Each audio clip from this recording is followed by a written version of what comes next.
So intense! The Great Ace Attorney Chronicles! Okay. Continue. Start playing from this saved game. No, hold on. I want to make sure it plays from the beginning. And I don't want to accidentally skip a fucking cutscene. Wait.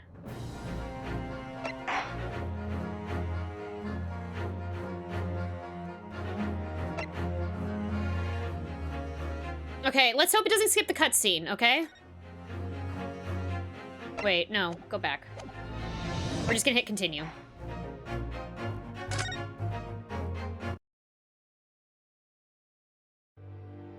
Here we go. Okay. The Adventure of the Unbreakable Speckled Band, Episode 2. In a corner of that small, dark room, Sholmes and I waited with bated breath. Sholmes. In time, there came from the ventilator a hiss and a soft, almost growl-like sound. Suddenly, Sholmes sprang into action, lashing furiously with his cane at a point in the darkness. "You see it, Wilson?" he yelled, his tense voice reverberating through the air. I raised my dark lantern shutter, and the room slowly came into view. Sholmes was staring intently at Sholmes might as well just be Hamburger Johnson. Started whispering to me. Like, as a name, I mean. The victim's most perplexing final words. The Speckled Band. I believe this is the terrible coil to which you referred, Wilson. Terrible coil. Oh, is it a snake? Its fangs bared as it threatened to strike. It truly was the most terrible speckled band I had ever... I wasn't expecting that.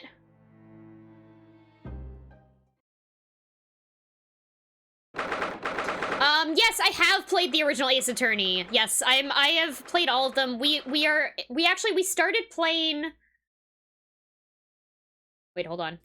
Cutscene, sorry. So then, let us unravel this mystery. Is that Sholmes? And discover what events led to this curious murder. Pray, do excuse me. The cabin door was bolted from the inside when the man was killed. No marks to suggest the bolt was tampered with in any way. So, this would appear to be a locked room mystery. In his final moments, the victim scrawled a message on the floor. Almost certainly with the... Yeah, they definitely wrote that. The victim always writes the name of their killer, right? So, the victim was a Russian man, then. And the letters are well formed, suggesting he was compos mentis at the time. This is a most extraordinary script. And evidently not penned by the same hand as this message. In fact, I deduce it was written by someone of a different nationality. What the fuck? This paper seems... What's this steampunk bullshit? By the victim himself, I would venture. Well, what have we here? Who are you, and what do you think you're doing here? No one must touch before maritime police come. We must wait. Shh. That won't be necessary. You see, in less than 5 seconds from now, I will reveal the killer to you. Oh, shit. What? Don't be absurd. This is murder. An in-cabin locked from inside. Ah, yes, the locked room. But that mystery is paper-thin. You don't mean the culprit is in there? Who are you, and where have you come from? Also, what's going... Great British consultant detective, the only one in the world. Sherlock Sholmes. I presume... They really did it. Sherlock Sholmes. They really did it. Yup. It's the only way for them to get around the copyright.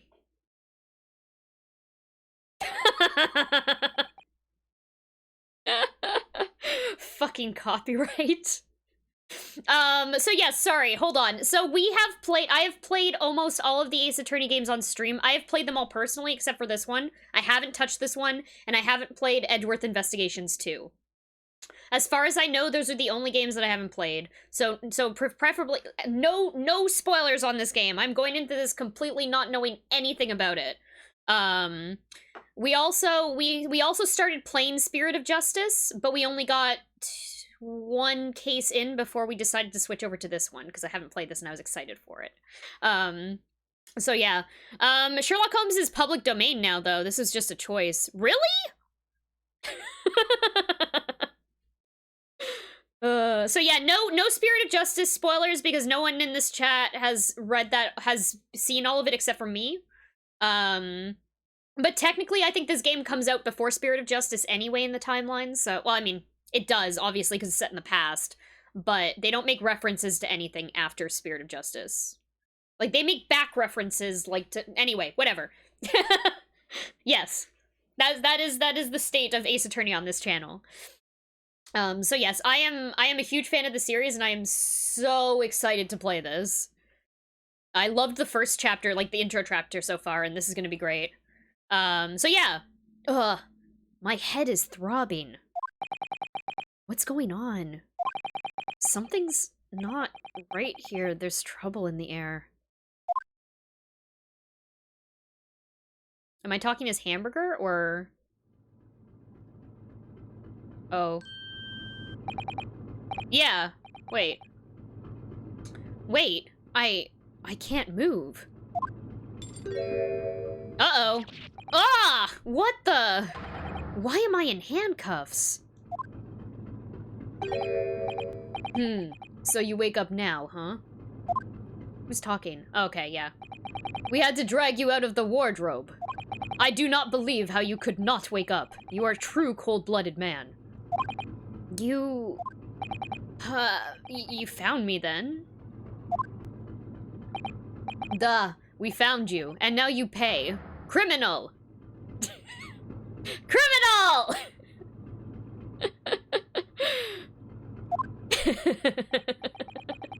Crime needs to have a sub-goal where she legally changes her last name. No! Hamburger is his first name! Johnson's his last name. It's Hamburger Johnson. Okay, so for those of you who are tuning in and are like, what the fuck are you talking about? Who is Hamburger Johnson? We have been referring to, what is his actual name? Not him. We're talking about the main character of the game. Phoenix Wright's ancestor, Hamburger Johnson. You know, Hamburger Johnson. So... Yeah. I can't remember his first or last name. It's Naruhoto. No, it's not even Naruhoto, is it? Is it? Okay, yes. So we've been referring to him as Hamburger Johnson. So it's... it's been a thing. It's been a thing. Hamburger Johnson's not the hero we deserve, but the one we need right now. Exactly. Little baby Hamburger. Yeah, sorry, I felt like I had to explain that, because, like, otherwise you have no idea what I'm talking about. You'll see when I replace his name when I'm reading it, but, like... Yes. How long are you hiding in that tiny wardrobe, sorry. Now you have been found. It is time to admit your crimes. Unless you want to find out how cold the ocean is, No, I'll tell you everything. I don't know who's talking. There's only one thing I'd like to know from you. Isn't that...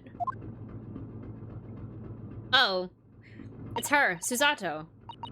Why did you do it? Why did you take his life? Miss Susato? Wait, what did you just say? Take his life?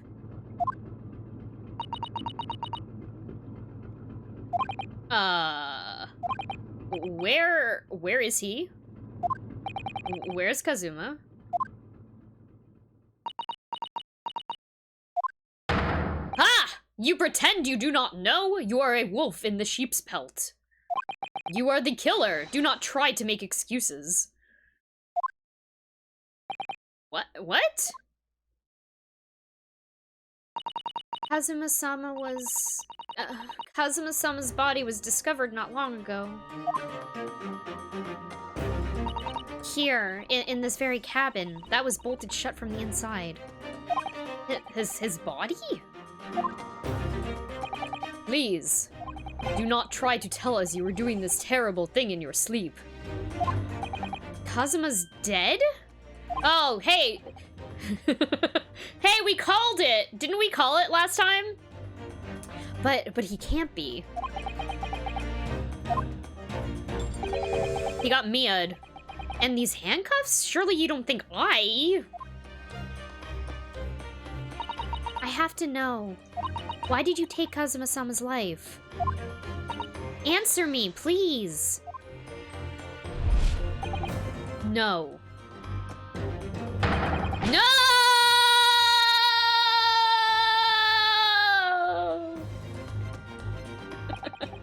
Kazuma. It was just 2 short weeks ago. Are you sure about this? Won't we get in trouble? And don't you find it fun being a stowaway? Besides, how else could you come to England with me to study? It was really something else when they brought your luggage in here earlier, though. The way that Russian crewman just tossed your traveling case onto the floor? I thought I was gonna die. Yeah, I still can't quite believe that. I really didn't think you'd be able to fit inside my trunk. You must be even less of a man than you look. Hey!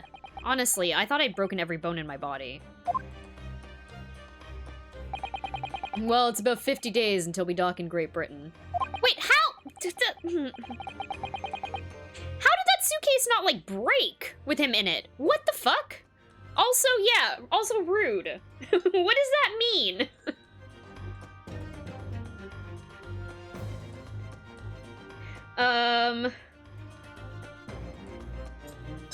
Yeah, magic plot juice. Yeah, right? But if you confine yourself to my cabin here, I don't expect anyone will discover you. I hope not. I get the feeling those Russians wouldn't be very forgiving of a stowaway. Oh, everything was better and more solid made back in the... Oh, not better. Sorry, made better. Everything was made better and more solid, yeah. Fucking things that last for, like, forever. Now you have fucking planned obsolescence bullshit. I'm not gonna go into a rant about this right now, but... but know that it is on my mind as something I fucking... could rant about. They're a sturdy bunch, that's for sure. What I want to know is, why do we need to keep it a secret from the young lady? For our faithful judicial assistant, Mikotoba, you mean? From your close friend? More to the point? Surely we could confide in her, couldn't we?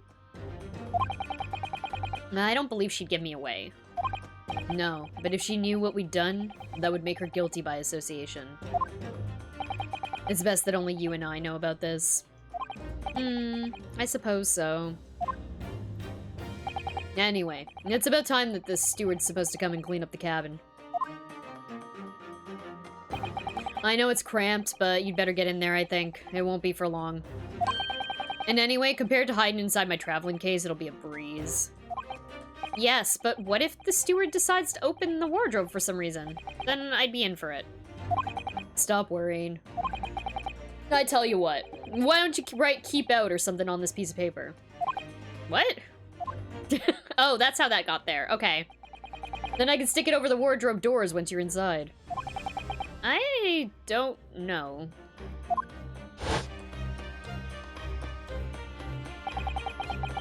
We've only been at sea for about 15 days. How can this have happened? We were supposed to be going on this adventure to England together.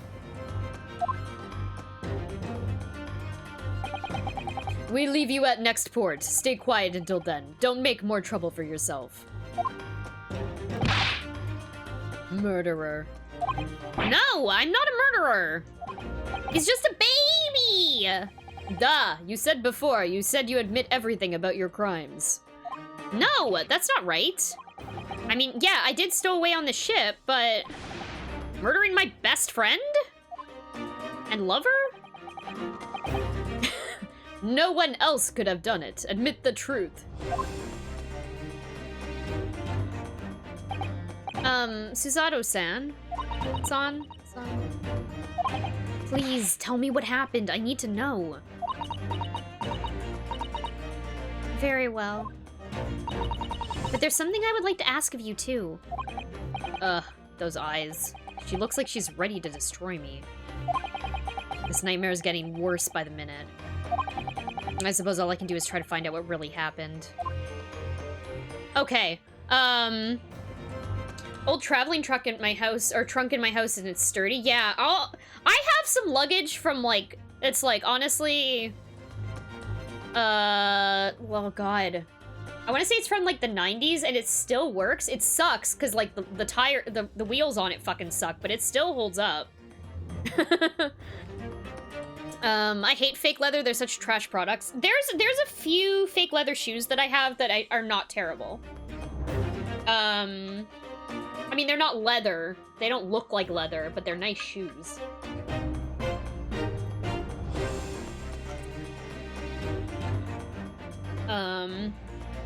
Okay, let's ask about Kazuma's death. He really has been killed, hasn't he? This isn't just a bad dream? Yeah, you're in cuffs, dude. And these handcuffs, they think I did it? They think I'm Kazuma's killer? When they found him, the cabin was locked from the inside. What do you mean? There's no access to the cabin via a porthole window, and the bolt on the door can't be operated from outside. In other words, after the crime, the culprit couldn't have escaped from these four walls.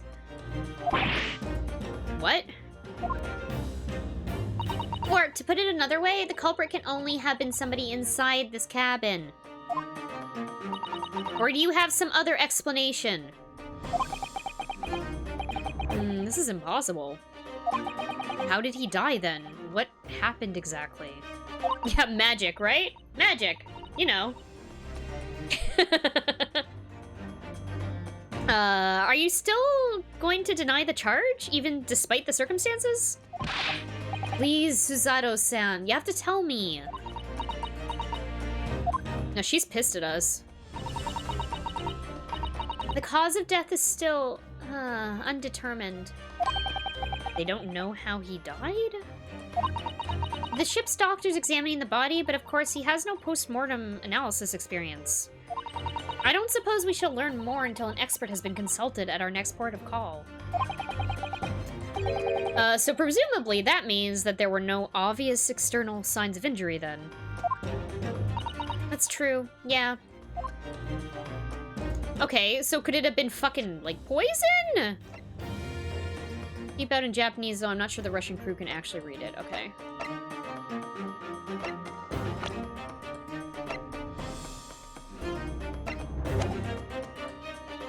Why is it considered a murder if they don't know the cause of death? Yeah, right?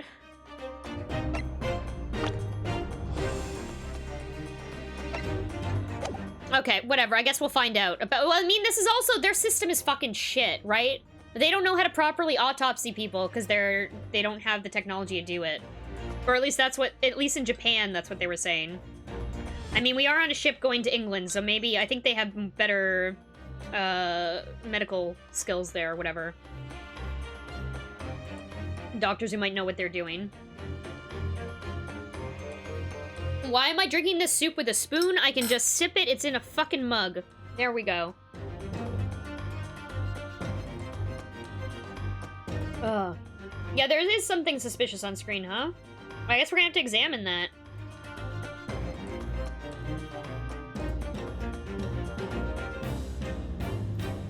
Yeah, they only have the ship's doctor who has no idea what they're doing at the moment. Yeah, the mug's green screen. I should have used a different mug.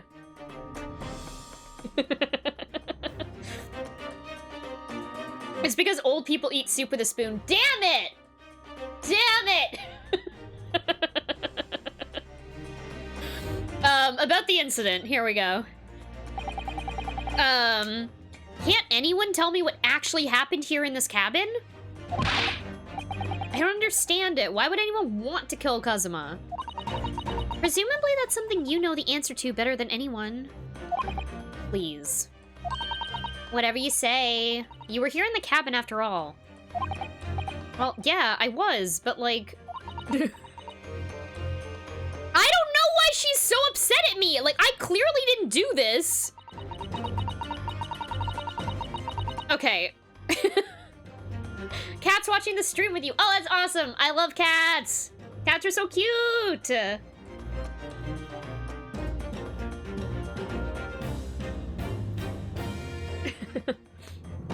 Or did you? I mean, I guess Hamburger Johnson could have gone on a killing spree, but I don't know if he would kill his best friend. / lover. The second part's purely speculative. Just saying. He would always wake up before dawn and do his training first thing in the morning. You never know. You never know. Hamburger Johnson's a wild card. I was waiting outside his cabin, as I have every day so far on this voyage. But this morning, he did not come. I could sense that he wouldn't. How could you fucking sense that? Get out of here. Does that mean he was already dead when Susato arrived at his cabin door, I wonder? I knocked, but there was no reply. Then I started to become more worried, so I went to find a member of the crew. The crewmen forced the cabin door open, and when we managed to get inside... He's a dead bitch! There was Kazuma-sama, collapsed on the floor.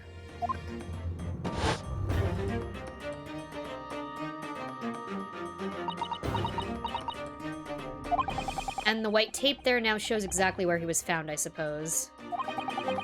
I had no idea anything had happened. I must have been asleep in the wardrobe somehow. I wish it wasn't the case, but that's just very hard to believe. This is all very hard to believe for me too, trust me.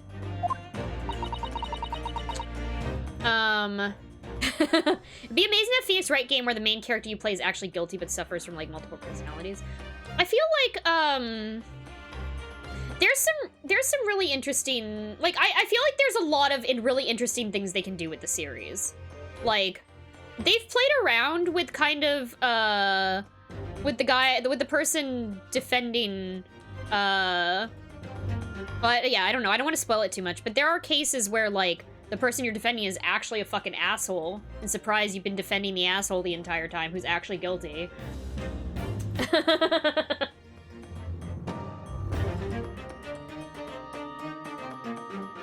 What did he write? The Wi-Fi password? Yeah, right? Netflix password? It'd be great if he wrote ham and they thought it was like a grocery list. Well, okay, I mean, he wrote something in fucking Russian, and I don't think that Kazuma knows Russian, but hey, maybe. Also, there is no way that he wrote something on his own, and that's not, like, just a fucking fake out. Come on. Ham! Okay. How do you write hamburger? Yeah, do you think it just says hamburger?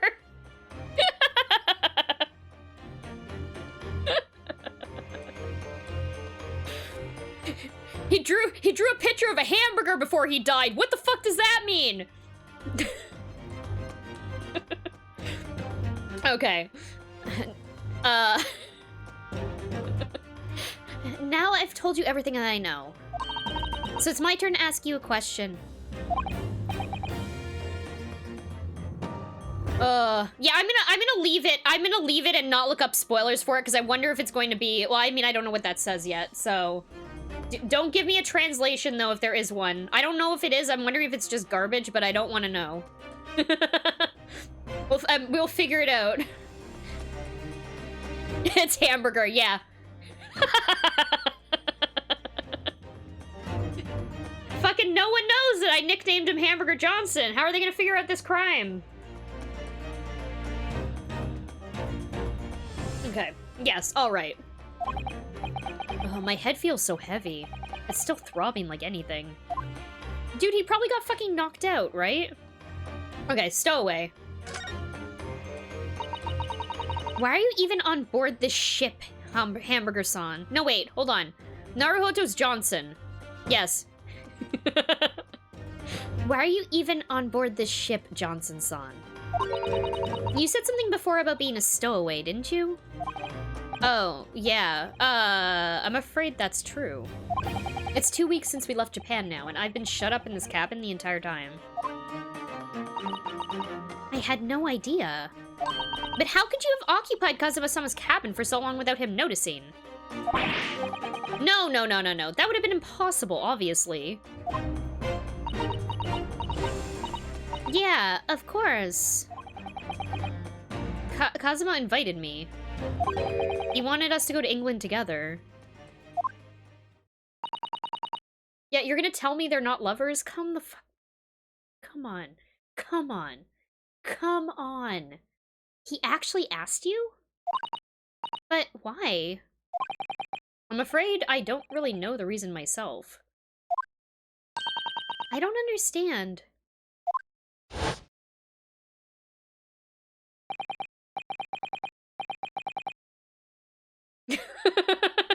Oh no, oh boy. Oh boy. Kazuma, why do you want this? What's the real reason? Why go to such extreme lengths to smuggle me to England with you?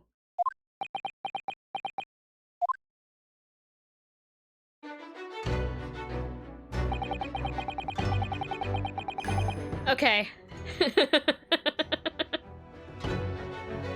Yeah, she's Kazuma's friend. She's like, they've been friends like since childhood, I think.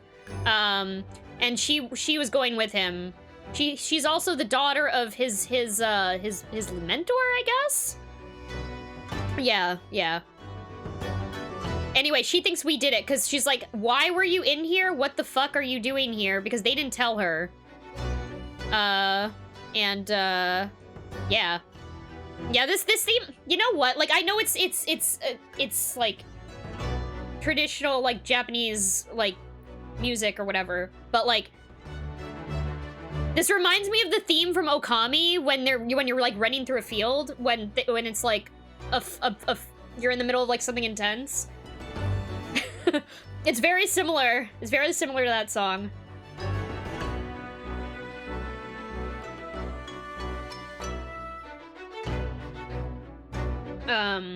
Okay.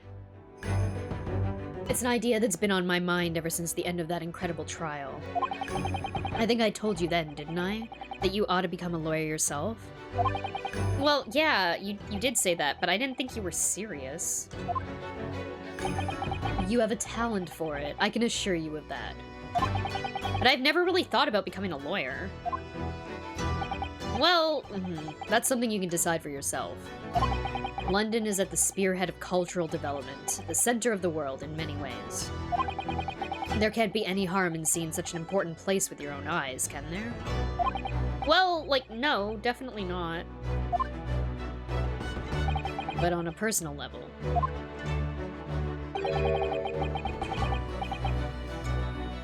Oh, okay. If you were to become a lawyer, then... Then what? Nothing. Forget it. What?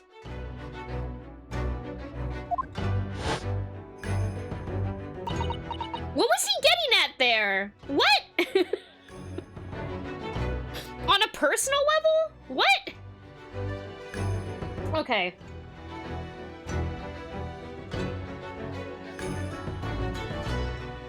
Like I said, lovers. Anyway. Yeah, unless my bestie gets murdered. Fuck. Kazuma-sama is...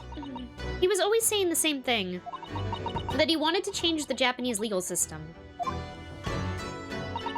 Perhaps he thought that he could do that with you. Yeah, maybe. But something's still bothering me a little. The look in his eyes, then? It was darker than I've ever seen it before.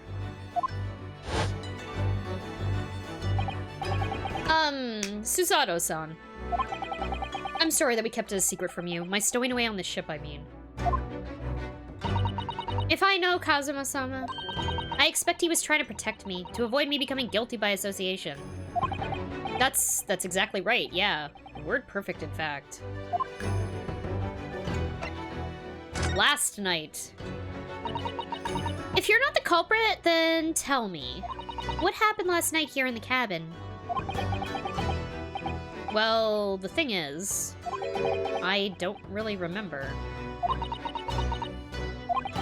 Kazuma brought me something to eat, just like he always did. And then I got myself into the wardrobe over there, just like I always did. After that, I fell asleep? Well, yeah. So deeply that you didn't even stir when Kazuma-sama was killed? Well, yeah. I know it sounds unbelievable, really, I do. But it's the truth.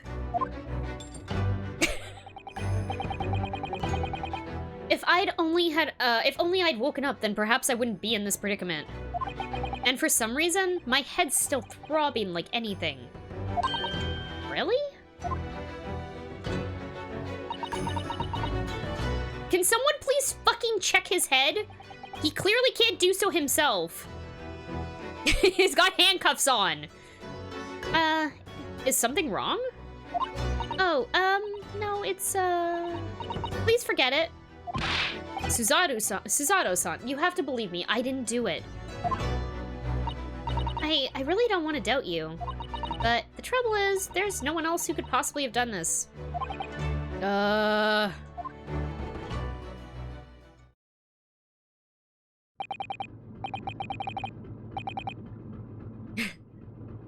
Mr. Johnson, have you been taking drugs again? What kind of drugs? What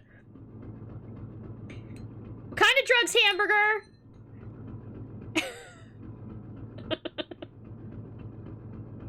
Okay. I'm gonna drink some more soup here.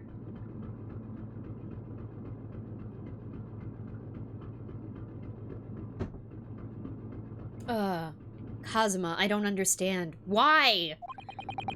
Why did this have to happen? Because you're in a fucking Ace Attorney game, that's why. It's the Mia curse. The curse of the mentor. Ugh, I can't take this. Don't try to go anywhere! You're the perpetrator of this crime. You can't leave. I can't allow that to happen. I'm sorry. But Kazuma was killed right under my nose here, and I didn't do anything to stop it. And now I'm supposed to just sit around? My hands tied, while whoever did this walks free? No, I can't allow that to happen. Well, what do you propose to do then? I'm going to investigate. I'm gonna find out exactly what happened here. I'm gonna work out who took Kazuma's life, and how and why they did it. So I'm sorry, but you're gonna have to excuse me. Hiya! Yo! What the? What? That was a Suzato takedown. Oh, a Suzato what? What martial arts form is that? Get fucked, Hamburger. I'm gonna need you to prove it. Sorry? Prove it? Yeah, your innocence. I need evidence. But how am I supposed to... Have you forgotten already? What you just achieved what you achieved just a few weeks ago. You successfully defended yourself in a court of law. Oh, I see. She's expecting me to present some conclusive evidence. I have to get Suzato-san to believe me. I'll show her some evidence right now that proves I'm not guilty of this awful crime. Literally this? Wait, what happens if I present my university badge?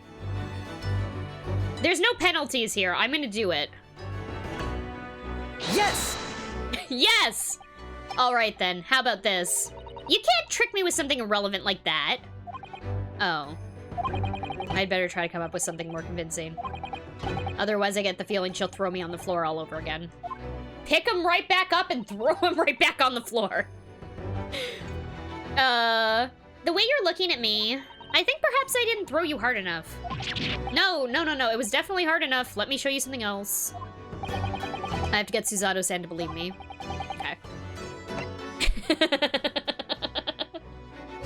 I'm a student council president, Baka. Yeah, no. Oh, yeah, no, that's not even an attorney's badge. It's just, hey, hold on. Ah, the symbol of Yume University. Every student wears this pin with pride. It's funny, but most emblems seem to be either round or rectangular. I like the spike design, even though it doesn't really make any sense. Although it does cause problems. Lots of students end up cutting their fingers on their badges. Perhaps it was the idea of one of the founders. A sharp pin for a sharp mind or something?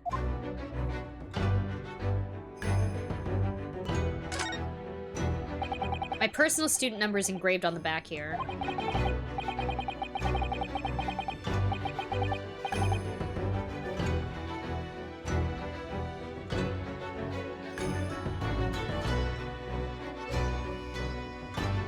Okay, I'm gonna ignore this for now. I don't know if this is related. Okay. If you lose your pin, they won't accept you as a Yume student unit at the university. You may not come in, they say. Of course, you can get a new pin made if you just tell them your number. I've actually lost mine twice already, but I still don't know my student number by heart. I always say to myself, I mustn't forget to write it down somewhere, but then I forget not to forget that.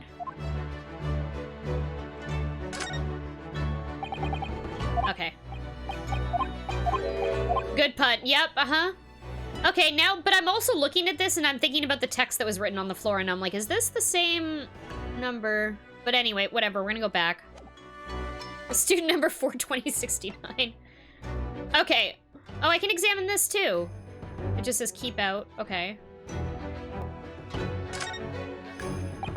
You can see the remnants of the glue we used to stick this over the wardrobe doors.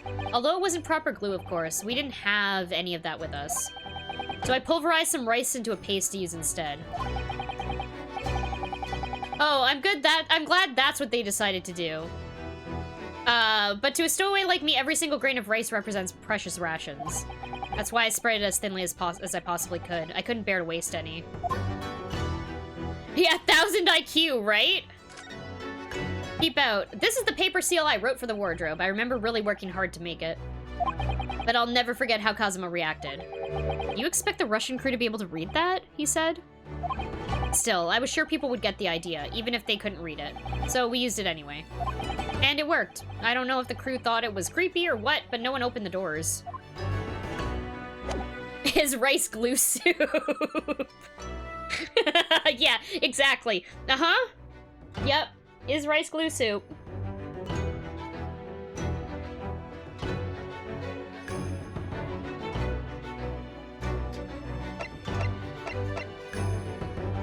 Okay, I'm just representing this. Yes! Tell me, when I was discovered in the wardrobe before, was this the piece of paper stuck over the doors? Oh, yeah, it was. I remember clearly. I thought so. Kazuma always put it in place whenever I went to sleep in there. Wait, he's been fucking sleeping? Kazuma's been making him fucking sleep in the fucking cabinet the entire time?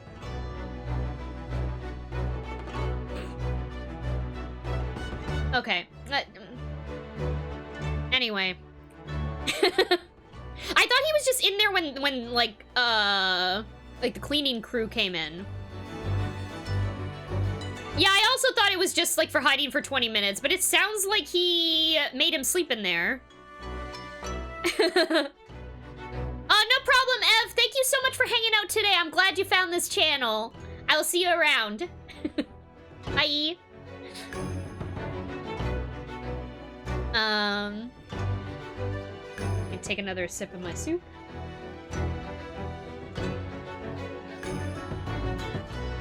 Just in case the cabin steward or another crew member decide to look inside. Alright, bye, Ev! Thanks for hanging out. Hopefully see you around. So naturally, he did the same thing last night as well. Ah. Yeah, of course. The gentleman who discovered you peeled that sign from the wardrobe doors before he opened them. But if I were truly the culprit, I couldn't have climbed back inside the wardrobe and stuck this on the outside of the doors on my own.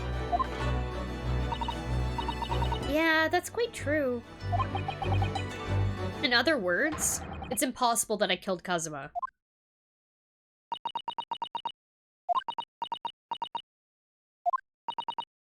Well, even if you are sprawled hopelessly on the floor, I can see why Kazuma-sama thought so highly of you. Thank you, Susato-san. Now, do you think perhaps you could help me up? Yeah, please! Please! What the fuck? Well, in the light of that evidence, I don't see any reason why I should stop you from investigating in here, at least. Thank you. So you finally believe me? I'm sorry, no. What? I'm not sure yet. I can't rule out the possibility that you used some sort of conjuring trick to put the sign back in position. What does she think I am, a magician?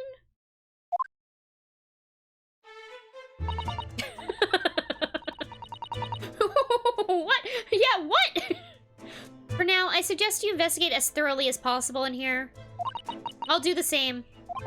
Alright, let's get to work, Susato-san. Please don't misunderstand me.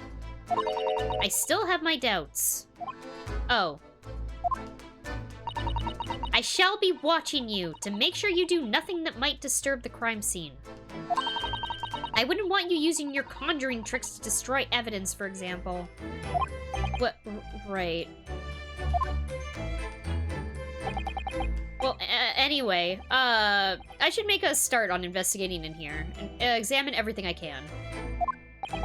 Kazuma, I swear, I will avenge your death.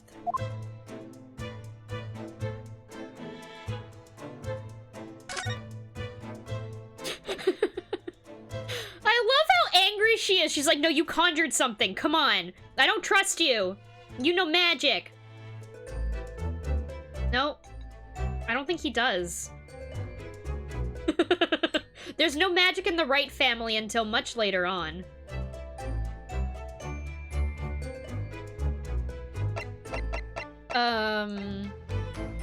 She doesn't trust your sorcery, Hamburger, right? Okay, let's examine. Oh, what are you doing standing here? What the fuck? When did you get here?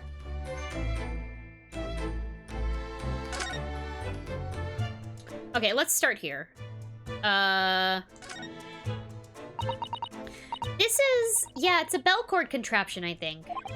What do you mean, contraption?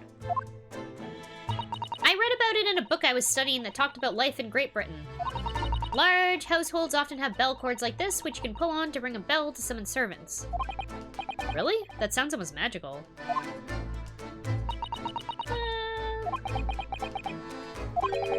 Shall we give it a little try?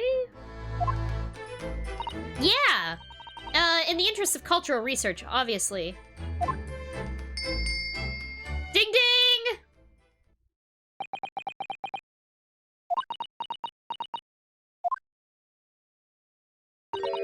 I suppose nobody comes for lowly Japanese people. No, I'm sure it's just that everyone's busy, that's all. Aww! Oh dear, that won't do. Oh, what's the matter, Susato-san? Whenever I'm examining things, I always find myself so focused I forget to look around properly. Yeah, that's not good. I don't suppose you're as foolish as me in that regard, are you, Naruhodo-san? Oh, sorry. Johnson-san.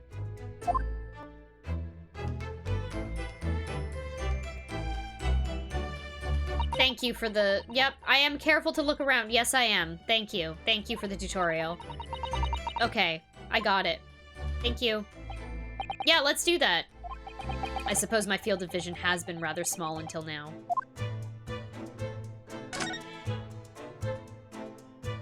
Okay. I'm actually thinking we should take a quick break first before we continue this, investigation here. Hold on. Court record. Because it has been another hour. I wish I could conjure a hamburger. Yeah, I know, right? What the fuck? Ding ding. Be back in 40 minutes. Sai, thanks for hanging out so far. Well, I'll see you around later.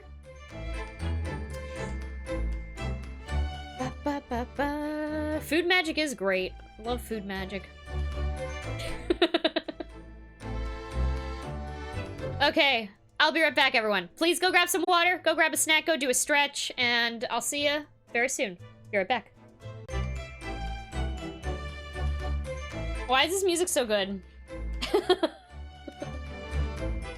Also, I like that a new competitor for DoorDash, Door Genie. Food magic. Food magic. Okay, we're gonna continue our investigation. Here we go. Okay, so there was this we already checked. Oh, cool, I like that it checks it off. That's very good. Let's look at this. I think that's some kind of opening for a ventilator. A hole through which fresh air can circulate into the cabin. Isn't that a little odd? What do you mean? Well, this ventilator, if that's what it is, looks like it must connect to the next door cabin. Yeah, it would appear to. You're right. But if its purpose is to allow fresh air into the room, surely it should be connected to the outside. Yeah, that vent is what I was looking at the entire time. It is a really big vent. That's almost like a vent that someone could fit through, right? That's true. Perhaps it's so that rain and spray don't find their way when the seas are rough, or something like that. I suppose. Maybe that's it.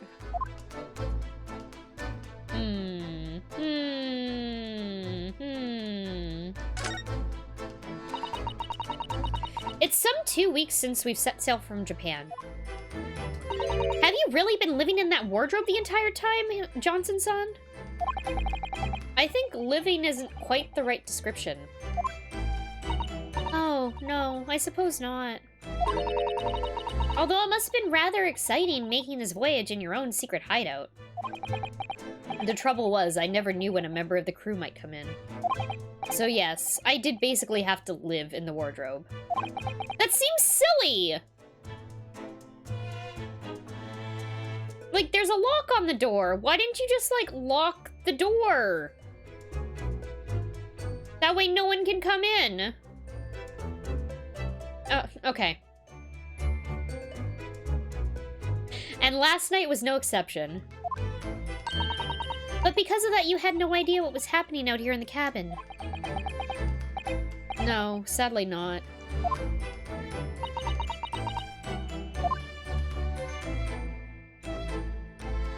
Whatever.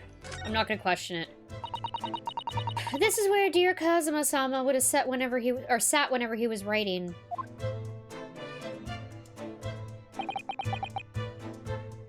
London Diary. Poor Kazuma.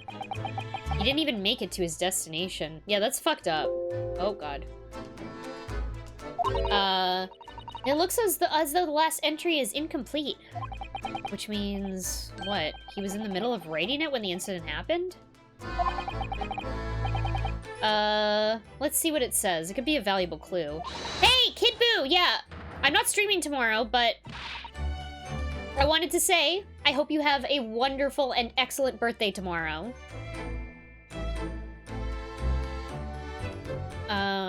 And I hope you're doing well today. That's out of the question. What? Kazuma-sama may have departed this world, but you must not read his private thoughts. But what if it's something important, like something relevant to the case? Alright, I won't read it. It probably is some information that we need to fucking read, though.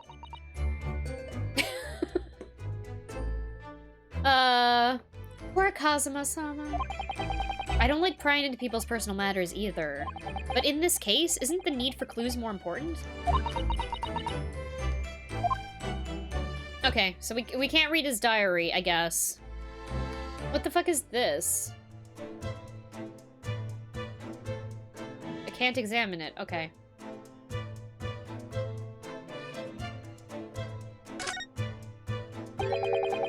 The books have fallen over on the shelf. Look, they've all toppled the same way. And what's this? A statue of some god of the sea? Although he's fallen over as well. Yeah, it's almost as if the whole shelf has been ransacked and everything mown down at once. I wonder if... Perhaps it was Kazuma-sama doing his morning sword training, do you think? Do you think he'd be that messy? Yeah, I seriously doubt it. And then perhaps... it was you, Johnson-san, in a fit of rage? I wouldn't have bothered leaving the wardrobe just to mess up a few books in the statue. Could the way these things have been thrown about have anything to do with the case, I wonder? Well, I'll just set everything straight again. I don't like to see a mess. Don't tamper with the crime scene. What? What did you do? What the fuck? Hey, Ev, welcome back. Welcome back. We haven't gotten much further. We're just doing an investigation now. Welcome to the Old Criminals Club. Yeah, right? Hold on, I will squeeze Sonic. Give me a second. He's behind the green screen.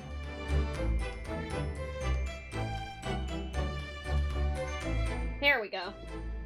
Squeeze. I hope editing is going well, Plum, if you're still doing that. Squeeze, squeeze, squeeze.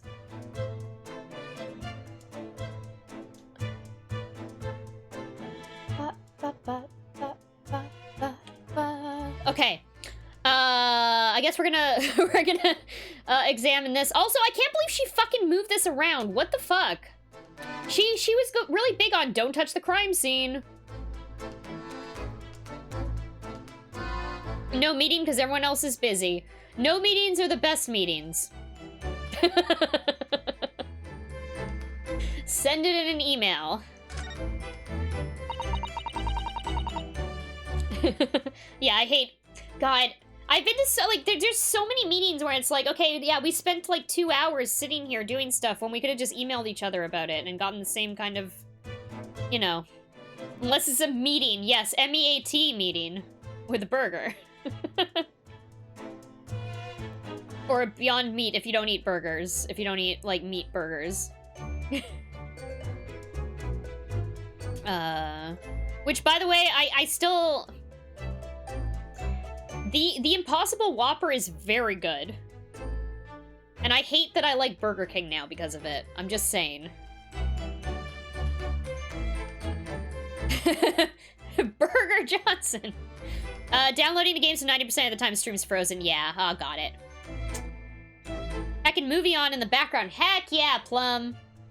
2-hour meetings at my last job. Now the longest meeting's 1 hour and people are conscious at the time. That's good. That is very good. That's very good.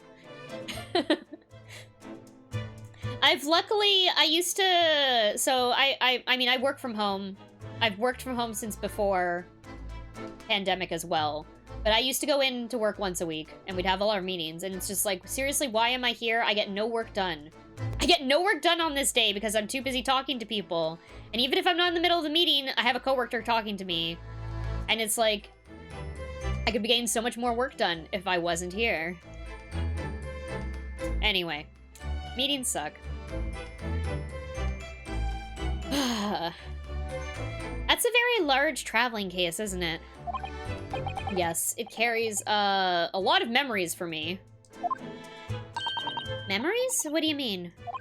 Well, that's actually how I stowed away on this vessel. I was brought on board inside that case. Yeah, I see it says this way up in Japanese. Which in hindsight, I should have realized the foreign crewman wouldn't be able to read. I was turned over and over and over, and then I was tossed onto the floor in here. That fucking sucks. Oh dear. Being a stowaway isn't as romantic as it sounds. Well, it was less painful than a Susato takedown. Was it?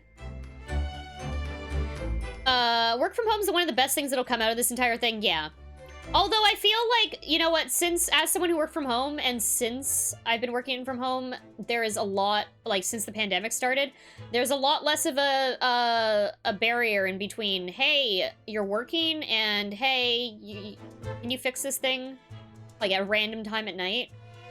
Whereas before, it would just be like, I set boundaries for it. I'm like, I'm only available from 9 a.m. to 1 p.m. Do not contact me outside. And then I shut off my email for the day. But, like, I know that with a lot of people who are new to work from home, like, there's a lot of, like, creep from work into, like, personal life, and that shit sucks. And I feel like employers are getting more comfortable with pushing that type of thing. And That's not a good thing. That is a very bad thing to come out of this, but I do like that people are able to work from home now. I mean, if you're in a field that permits it. Or that it makes sense to do in. Okay, there's something here. There's something here. What does it say? These are the rules of passage for travel aboard the SS Borea. It's Burger's fault the baggage checks take so long. Yeah, good thing there's no, like, x-rays or anything. They didn't actually open up the case, you know? It's essentially a list of requests from the captain to all passengers on board. Passengers must not keep weapons or other dangerous objects in their cabins. Pets are also strictly forbidden.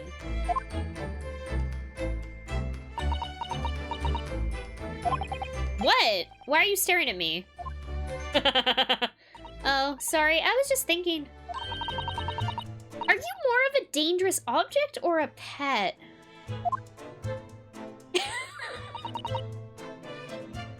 I can't decide. Well, one thing's for sure. Either way, I wasn't supposed to be in here.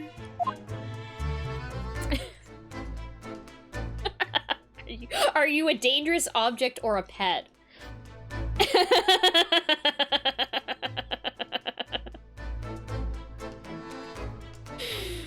Oh, very good. Very fucking good burn. Good burn, Susato. Okay, like, I want to check this down here, but I feel like I'm gonna go here first. And look at this side of the room.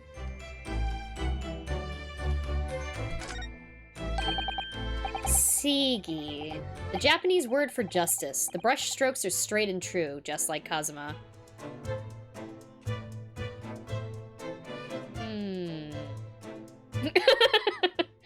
Straight and true. Also, yes, the university pin would definitely count as a dangerous object.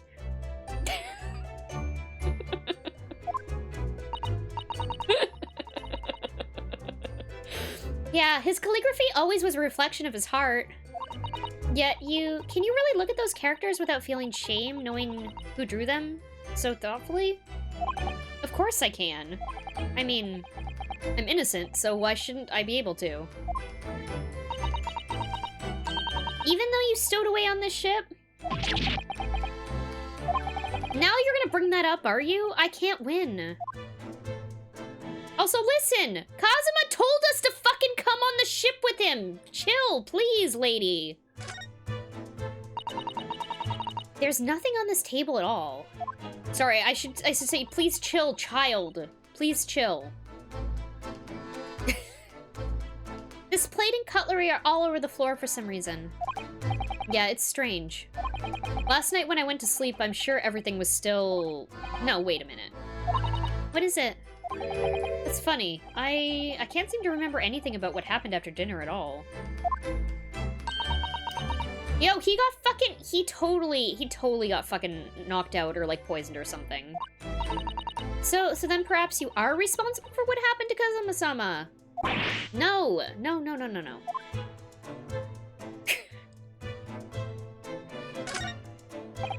That's my dinner from last night. A roast chicken. It was really tasty. Yeah, it was very delicious, wasn't it? But did you eat it on the floor here? I'm not a dog, Susato said.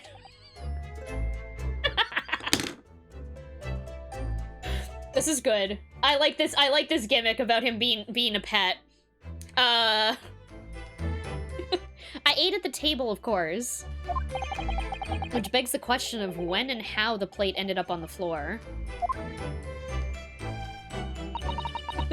Yeah, dangerous object. Not pet. But Kazuma-sama didn't like the chicken at all, did he? No, that's right. So he didn't touch it. Which meant all the more for me.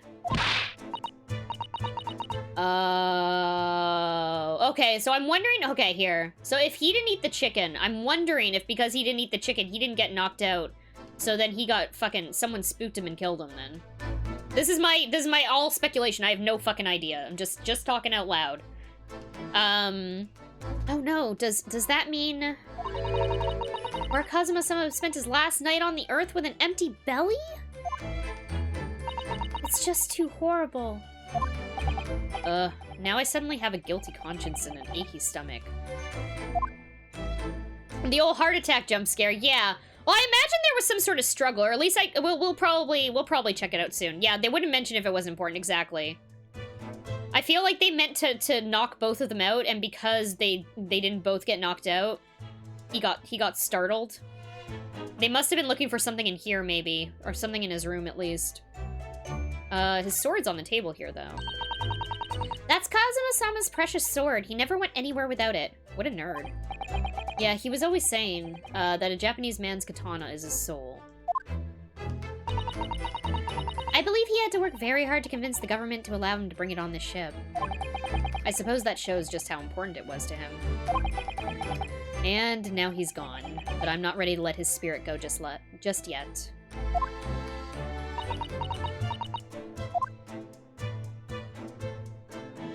They let him take it! They let him take it! He got special permission. Should I check with this dude? Well, let's do this first. I want a fanfic of this being Kazuma Kiryu out of time. Yeah, right. God. I keep thinking about that. I really just want to play fucking Yakuza. I want to play Kiwami. Yakuza 1890. Oh, I love it.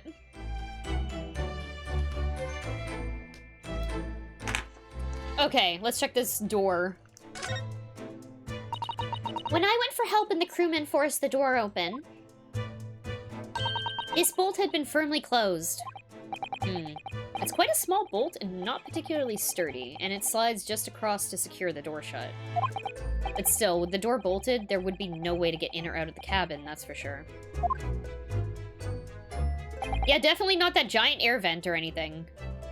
It's no wonder everyone suspects me.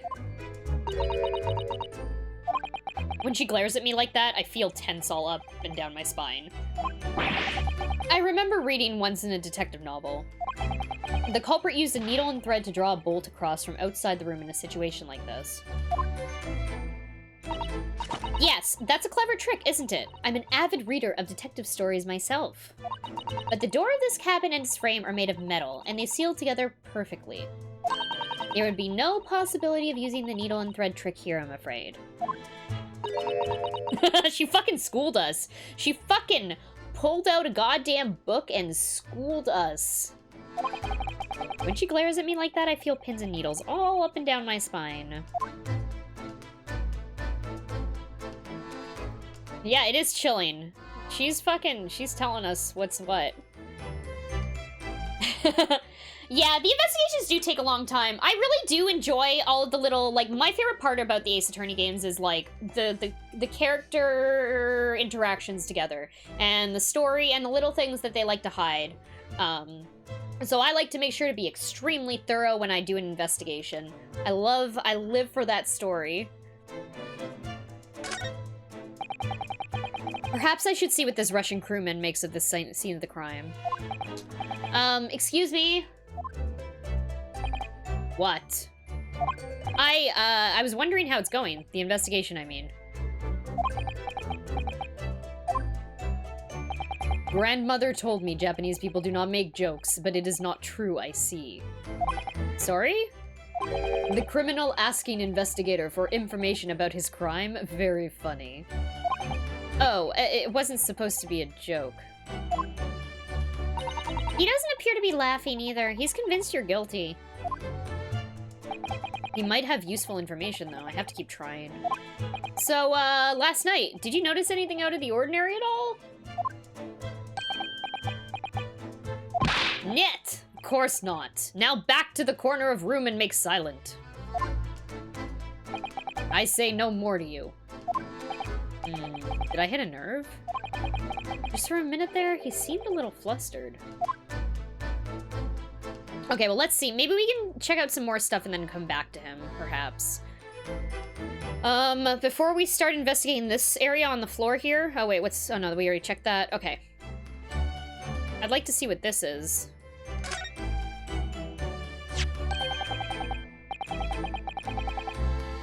Yeah, it looks like a broken glass. What do you think this is? It looks like a broken piece of glassware. Whatever the thing was, it appears to have broken clean in two. The glass is such a beautiful color. It looks like a cute little Netsuki fastener from a kimono outfit. I'm not sure that sounds like Kazuma. He wouldn't have secretly carried a cute little trinket like this around with him, would he? Why not? And the mark beside it? What is it, I wonder? It has sort of like a brick-like hue. Yeah, you're right. It is the color of brick, isn't it? Even though I don't see anything of the same color anywhere else in the cabin.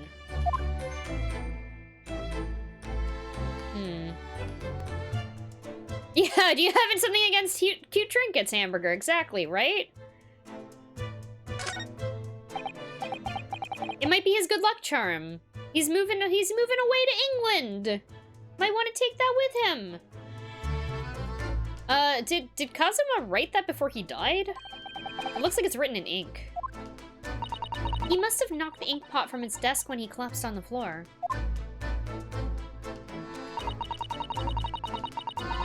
Then I suppose he wrote this message by dipping his fingers in the spillage. Poor Kazuma-sama. No doubt he was in terrible pain. It's almost unbearable to imagine it. I suppose he was trying to leave some kind of a clue in his final moments, was he? Was he, though? Did he know Russian? Anyway.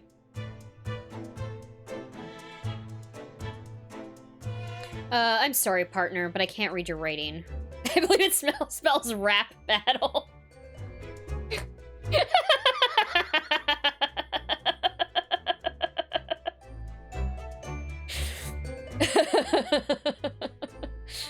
I was reading it as Fappa Epop. Fappa Epo. Fappa I don't know. I can't read your writing. I don't think that's Japanese, Johnson-san. What? Then what language is it?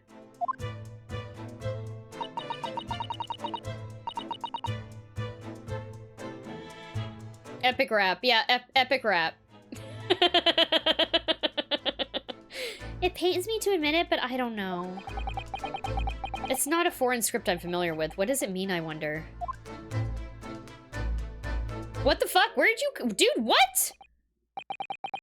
What the fuck?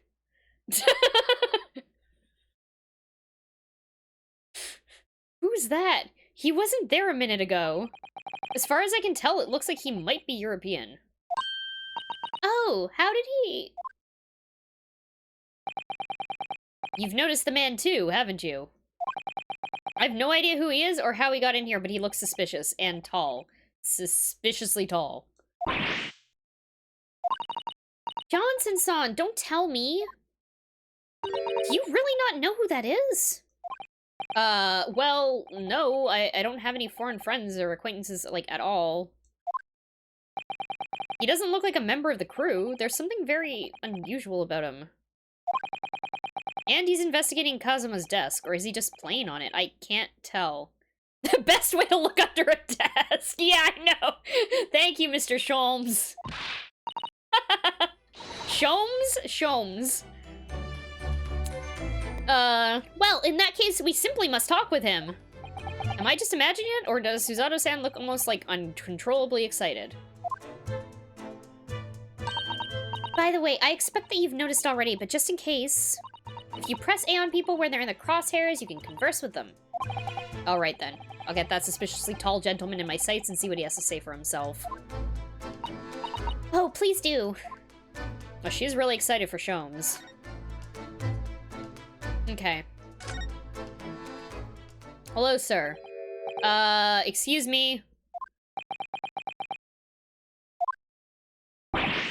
Excuse me! Do you have a moment? Shh! This is a critical point in my investigation. Oh. Maybe I should leave him alone. He seems a little unfriendly. Yeah, perhaps that would be for the best. Ah! Greetings, I hope I haven't kept you long. Ah! What exactly were you doing on Kazuma's desk just now?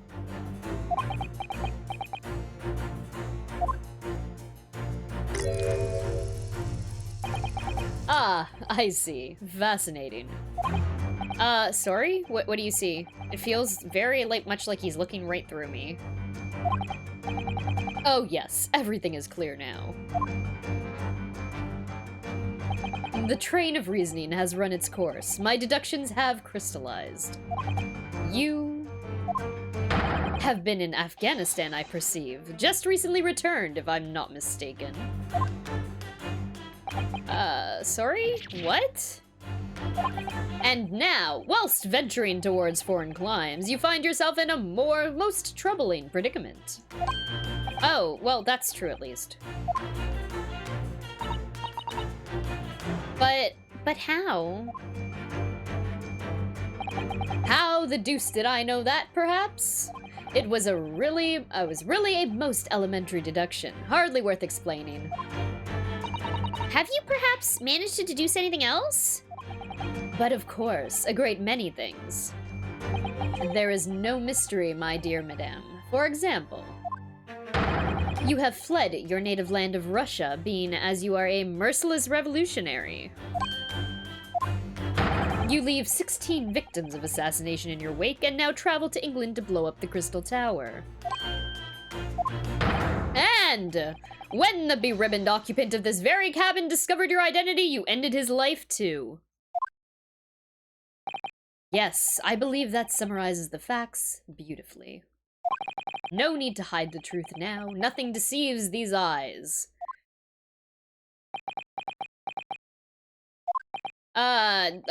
Just to be clear, you are talking about me, are you? Certainly I am. Good pose. Do you see another in this cabin who fits the bill? A Russian assassin with 16 victims to his name? I don't even see one person who fits the bill. So, it's true. It was you who did this to Kazuma-sama. What? And you're plotting a revolution too? Oh, it's shameful behavior, Johnson-san. Absolutely wicked. No, listen. There's no way Hi-ya! Get fucked.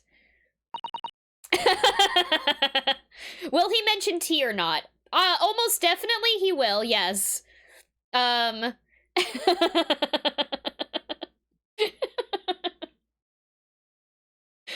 explain yourself. Tell me everything. This is ridiculous.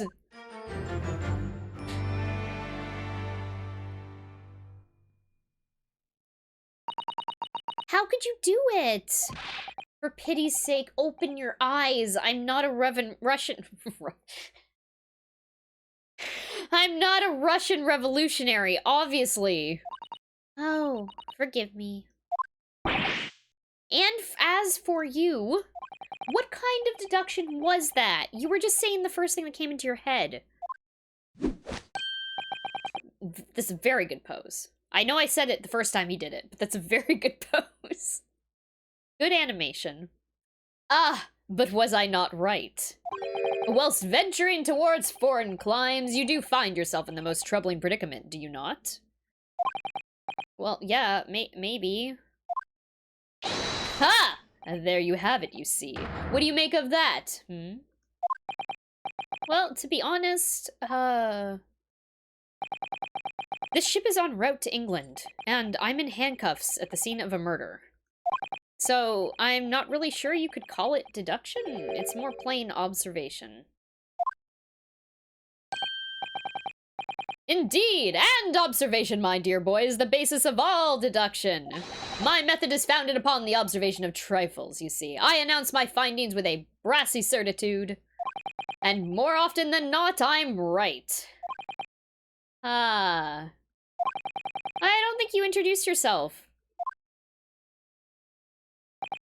Ah, my apologies. How remiss of me. I am none other than the greatest detective of the century, known to men and women the world over. The inimitable Sherlock Sholmes. So, it's really you? The actual Sherlock Sholmes? The very same. The... What does the word inimitable? Hold on. Imitable.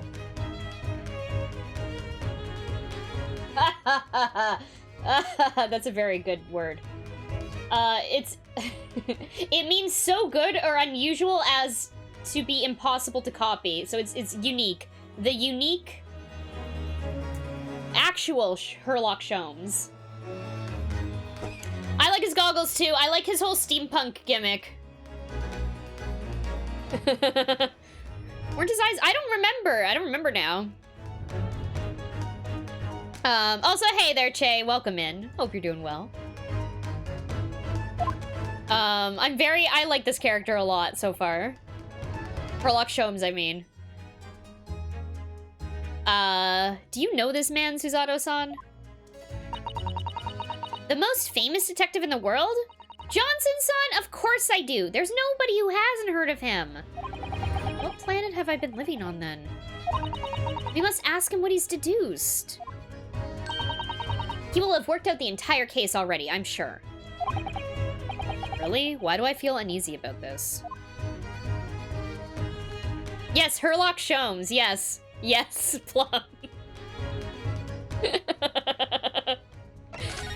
Let's talk. Great detective in quotes. So, you're a great detective, are you? Sorry, what was your name again? Indeed, I am none other than the one and only Sherlock Sholmes. Oh, I see. You're German? Sherlock? Was it? No. I have no her. I mean, hair. Please call me Sholmes. You can read all about my exploits in this exciting London publication. Oh yeah, Rand's magazine, full of wonderful short stories and interesting articles from Great Britain. I never miss an issue. I have it sent from England especially. Yes, here it is. The Adventures of Sherlock Sholmes. So, you're the protagonist in a series of short stories, then? Indeed I am. And you've read so many of your own stories, you've started to think you really are a detective? Make no mistake, I'm not the poor, deluded fellow you take me for. Your inference is backwards. Backward? My trusty biographer records my greatest detecting achievements and chronicles them in the magazine. You have a biographer? Do you? Doesn't everyone? Mine goes by the name of Dr. Wilson, presently keeping shop in London. Dr. Wilson? I must say, thanks to that publication, I've been fantastically busy as of late. Why, this very moment, I'm returning from Asia, having solved the mystery of a cursed royal crown. Really? I can't work out whether I should take this man seriously or not. He is very goofy. Deduction, you see, is to me a science. Logical reasoning in its purest form. A science? Really? The astute observer notices even the most subtle of reactions in his subject. A furtive glance, a twitch of muscle, a slight inclination of the posture, fingernails, arm sleeves, furrows in the skin. All these things are data. Right. And the trained logician makes deductions from this data in the blink of an eye. The ultimate conclusion is, without fail, the truth. As I demonstrated only a few short moments ago. How can he look me in the eye and claim that? So you see, I have a turn both for observation and for deduction and fame. That is what makes me the one and only Herlock Sholmes.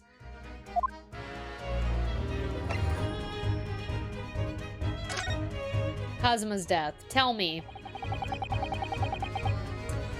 Have you managed to deduce anything about this particular case yet?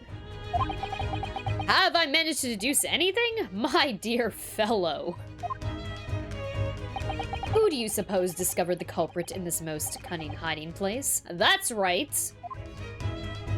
It was none other than the great detective before you now, Mr. Sherlock Holmes. I keep wanting to say Sherlock Holmes.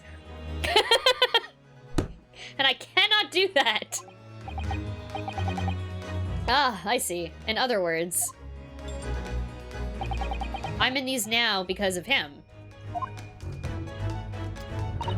When I became anxious about Kazuma-sama this morning, I summoned all of the crew members to force the cabin door open. And I concealed myself among their number, gaining entry to the scene of the crime. Yes, luckily for everyone, the great detective, Sherlock Holmes, was on board. And the handcuffs seem to be an excellent fit, Mr. Hamburger. The worst part of Hamburger being in cuffs is that he can't slap his cheeks. Yeah, I know! It's like his signature move. The very moment I laid eyes on the scene, two facts were immediately apparent to me. Oh, really? Two facts, you say?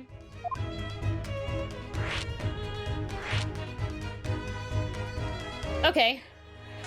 What's up? Tell me. Mr. Sholmes, tell us, please. What two facts were apparent to you when you came into this cabin this morning? Ah, yes, but first let us be precise. The two facts in question were immediately apparent to me. Yes, I understand, but what were they? Himbo confirmed, yeah, definitely, 100%. Well, actually, no, we don't know that he's nice. He has to have that equation as well. Himbos are generally supposed to be nice, and we don't know that yet. We only just met him. Seems a little full of himself at the moment. Yeah, he seems fine. He seems fine. I guess we'll find out. Allow me to elucidate. Elucidate? Oh my god. Can you... What the fuck word is... This is just a fancy word for explain, right? Make something clear. Elucidate. Elucidate. Okay, elucidate. Okay.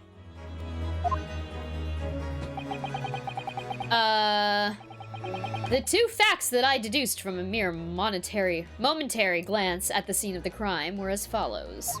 Number 1! The cabin was locked from within, rendering escape of the culprit out of the question.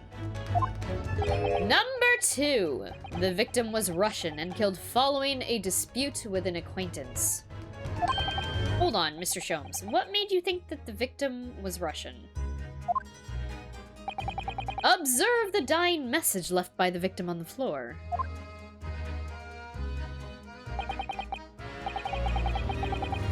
Tap it.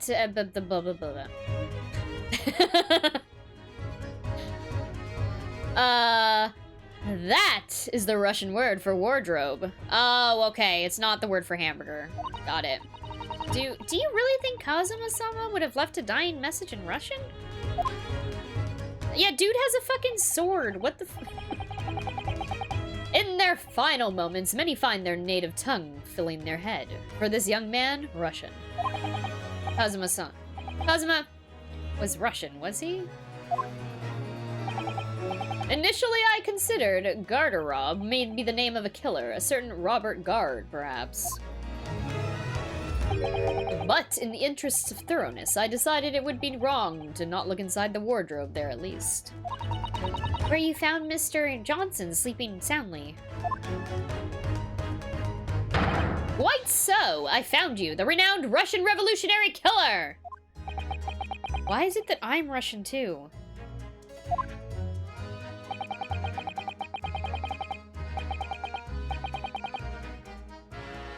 It looks a lot like Hamburger. That really? Actually?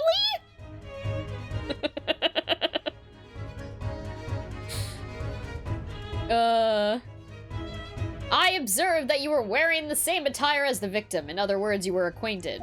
And if my memory serves, that outfit is the traditional dress of the Russian people. This guy fucking...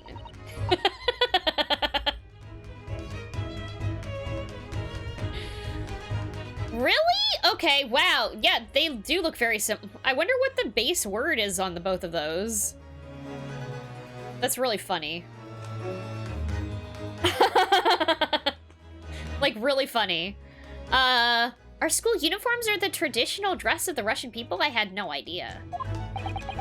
And I had no idea a detective could get something so wrong.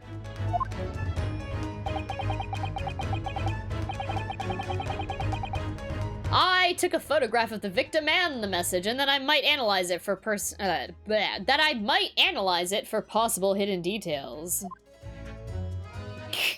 Hey there, Liv. Welcome in. I hope you're doing well today. Happy Tuesday. This was taken immediately after the young man was discovered before the body was removed. Yeah, Kazuma had already been taken away when I woke up. This is the first time I've actually seen him like this.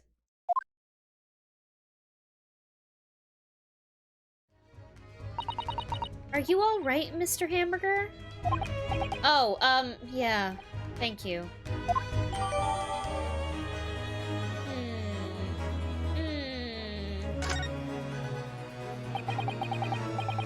Yeah, it's gotta be shitty to see your friend slash lover like that. Got a magnifying glass. Okay, I'm sure we're gonna use this later to look at something. Doing well, hope you're doing well as well. I am. I'm doing great today. Enjoying this game. I love the Ace Attorney series, so this is awesome. So happy to play a new game. Can I ask you something, Mr. Shomes? What, pray? You mentioned Russia before as well, didn't you? You know, when you said I was a fearsome revolutionary fleeing from Russia and all that... yes. The train of reasoning that led me to the truth. Would you mind explaining that train of reasoning to me, do you think? I don't know how to read Russian. I have no idea how those letters are pronounced.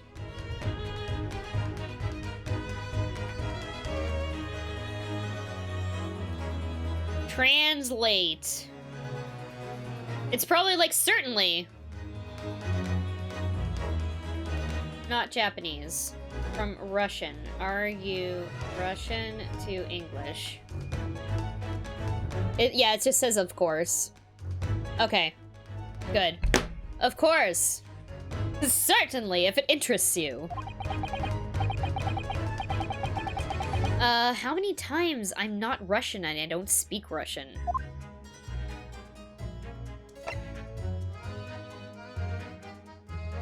I'm surprised Hamburger must have been brushing up on his English because he didn't know English when we did the tutorial, right?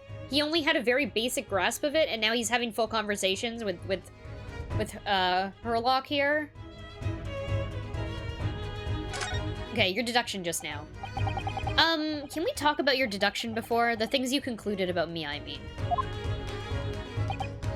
Ah, the now famously accurate troubling predicament you find yourself in. Actually, it was the other details that I was more hoping to discuss. He's an English major? Okay, that would make sense. I thought he was like... It sounded like they were both struggling trying to understand, what's her name's English in the trial, but... Maybe, I don't know. You know, the merciless Russian revolutionary and assassin of 16 part? Yes, the more sordid details. It was a fairly commonplace deduction. Here we have this morning's paper. The main headline reads... Revolutionary villain Bolshevik flees Russia via Shanghai. This vessel made a port call at Shanghai yesterday, and last night the young Russian was murdered. Since when was Kazuma a Russian? It sounds like Mr. Sholmes has concluded that he was Russian because of what Kazuma-sama wrote on the floor. It was a simple act of reasoning to realize that the culprit of this crime was the same merciless revolutionary. One who would kill the very man who helped him to escape after his true identity was discovered. Yes, you, villain Bolshevik. I love how is his name supposed to be villain? Because that's really funny. Villain? No. How could it be me? I don't look anything like this man. Just look at his face. Well, you are a fearsome revolutionary after all. Therefore, you have no doubt learnt to revolutionize your appearance as well. Ugh, please. And I might add, your name does not appear to be on the ship's passenger list. Need I say more? Okay, well that's because I'm a stowaway. What about the other details? The 16 victims of assassination and blowing up the Crystal Tower? Ah, yes! The journalist clearly interviewed the man and printed all those particulars in the article. The deeds the man has perpetrated thus far and those he is plotting. Yes, everything about this revolutionary Bolshevik was included, and there can be no mistakes. Do revolutionaries usually agree to interviews with newspaper reporters, I wonder? And what about the part where you said I was just returning from Afghanistan? Also quite clearly stated here in the article. Bolshevik is recently returned after a period of subversive activities in a war-torn region of Afghanistan. Where even is it anyway? This Afghanistan place. Fucking Hamburger Johnson doesn't know shit about geography. Here, take the paper for yourself, as a little memento of this great deduction. Oh, thank you. I've absorbed all that is of interest to me within its pages, but I see no rubbish bin nearby. Here, take this garbage of mine!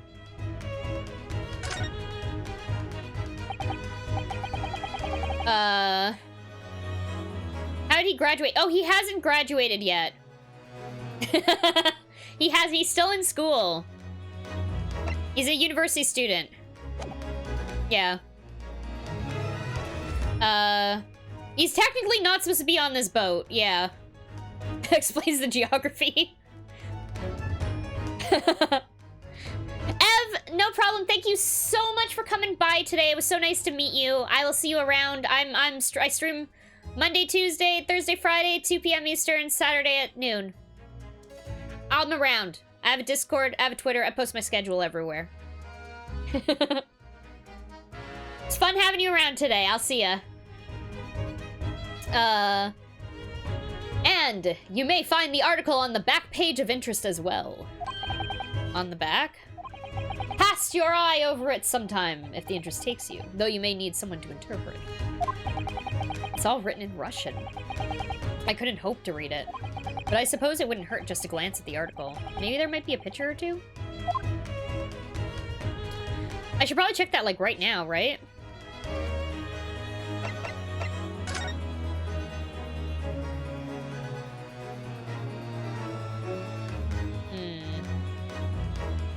Okay, hold on. Let's look at this first. I'm afraid I can't read a word of Russian. No, me neither. I have no idea what any of this says. The pair of you floundering is a sorry sight. Allow me to offer some assistance. The article on the front page of this newspaper is concerned with a fearsome Russian revolutionary. It reads, Revolutionary villain Bolshevik flees Russia via Shanghai. Yeah, you told us that before. It reveals also that those who see the man's beard with their own eyes never live to tell the tale. Oh my goodness, he is fearsome. Well, presumably the newspaper photographer was alright, wasn't he? I fucking love Hamburger Johnson's skepticism here. And, like, hesitance towards Sholmes. The solution is obvious, of course. If he despises his beard to that degree, he need only shave it off. I'm not quite sure that's the problem, Mr. Sholmes.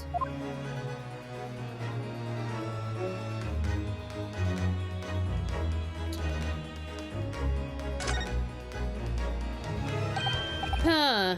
This is interesting. Have you found something relevant, Johnson-san? Well, no. I mean, it looks like it might be interesting. I can't read a single word, I'm afraid. No, nor can I. But look at this picture. Can I translate any of this? I might get spoilers that I don't want. Tiara for 20,000 rubles. A lot of this is too stylized that it's not translating. Okay. There's something about Shanghai up in the left side. No, nor can I, but look at this picture. Perhaps it's about a beautiful young Russian princess, do you think? She is very pretty, isn't she? I suppose you enjoy articles like this, don't you? I don't know. I can't make any sense of it. Ah, I'm glad you noticed this article. Allow me to give you a short summary of its contents. Oh, thank you. He pops up everywhere, this Mr. Sholmes. It's about the disappearance of a young lady last night. Renowned prima ballerina of the Novovich Ballet disappears from Shanghai. During a performance in Shanghai, the famous dancer was reported missing. She is, of course, the talented young Nikolina Pavlova.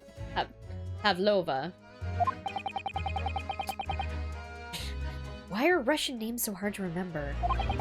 It would appear the woman was in costume when she was found to be missing from her dressing room, wearing the diamond tiara you see pictured, which is worth some 20,000 rubles.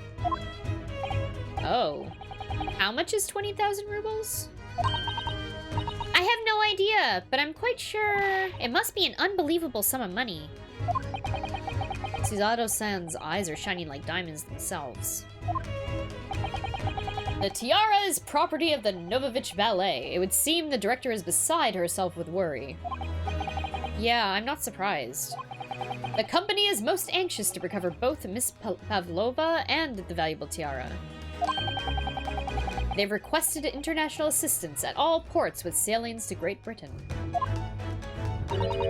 Could this be another case of a Russian fleeing his or her country? It does seem to be the Russian thing to do. I'm not even gonna dignify that with a response, Mr. Hamburger. Okay.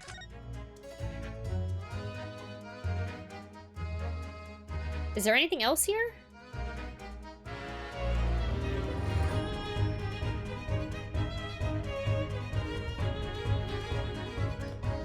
Hold on. Can I get this so that I can translate this as well?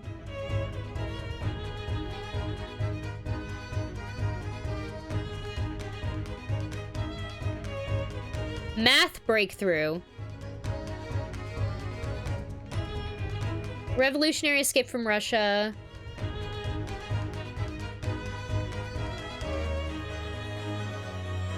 Something about a crystal in the other one. Okay. Huh. Something at the top. Oh, so we looked at this one already. It doesn't, you know what, it doesn't mark it off, which is weird. Unless we can open up these pages. Yeah, it doesn't mark off when you looked at something in here, for whatever reason. Sounds like an ad for the Queen's Gambit. Netflix is getting so subliminal. Very good. Is this something we can also check out? No, not really.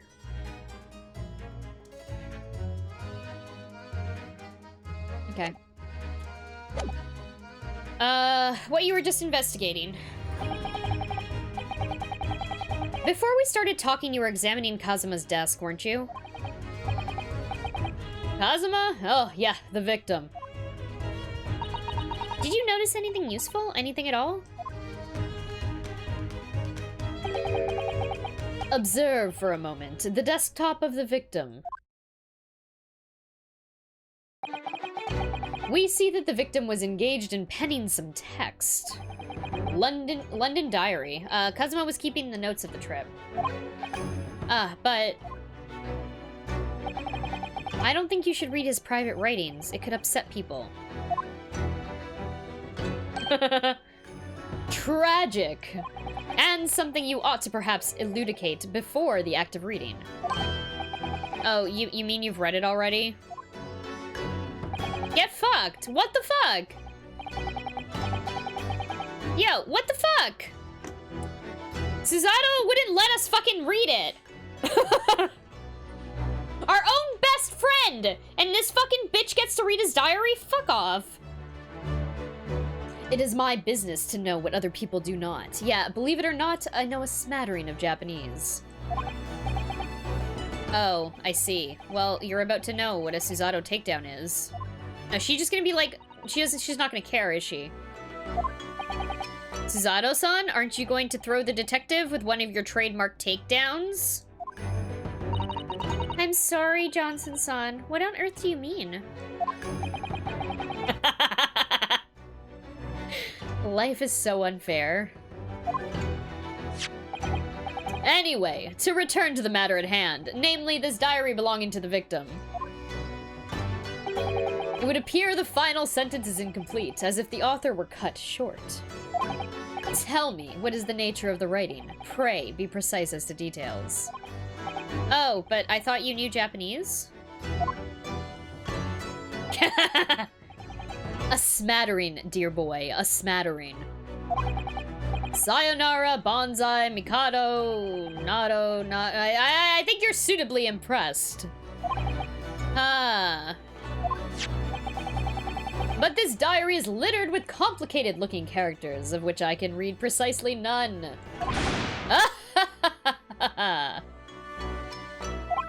So what was all that showing off about before then? If you would be so kind as to show me, I would happily read it to you, Mr. Sholmes. I'm much obliged, my dear madame. The final entry here in Kazuma-sama's diary consists of just 2 short sentences. The first reads, 1:23 a.m. I can hear a faint whistling sound. A whistling sound?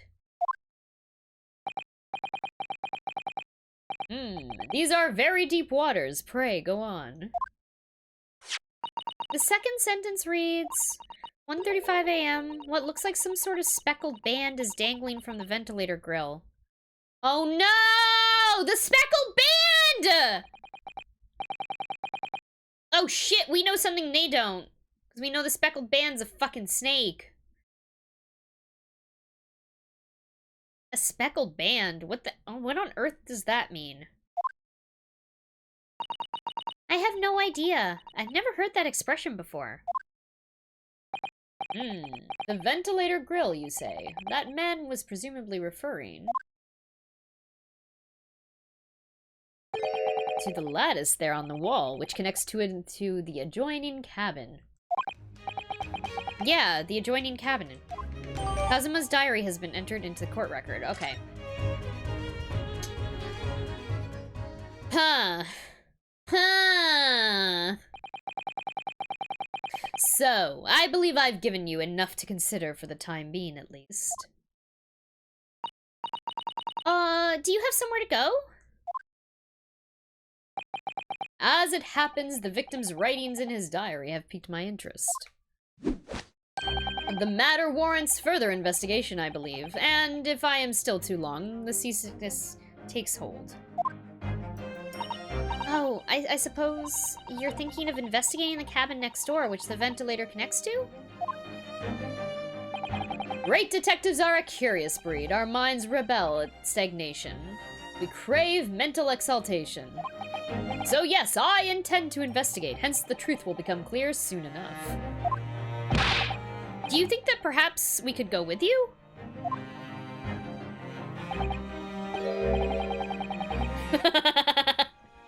Thank you, indie villain. Thank you for the clip. No, that would be somewhat complicated. What? But why? A simple glance at your wrist should reveal the answer. Poor Hamburger. Oh, these. After all, you're the prime suspect in this matter. No. There's no point in trying to turn it into a question. You're the one who decided I was the culprit in the first place. Strangle him with it, right? Whatever do you mean? I have no recollection of naming you as the culprit at any point. Oh.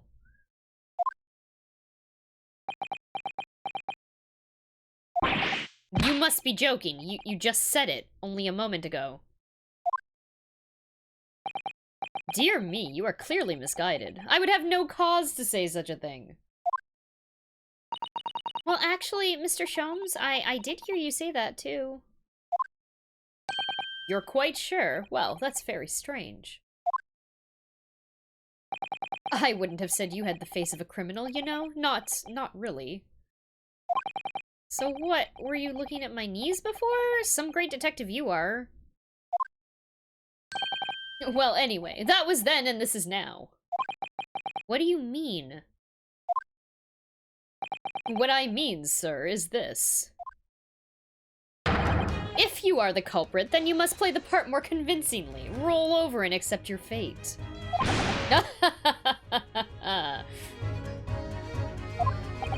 Now he's just being plain rude. Did he fucking leave? Okay, fine. Fuck you. And off he goes, having just laughed in my face. His sense of humor is as twisted as his name. What a fucking asshole. Okay. Johnson-son, what are you thinking, or what are you just standing there for? We must go and investigate the cabin next door as well. Aren't you forgetting something? What about these? There's no way I can... Hi-ya!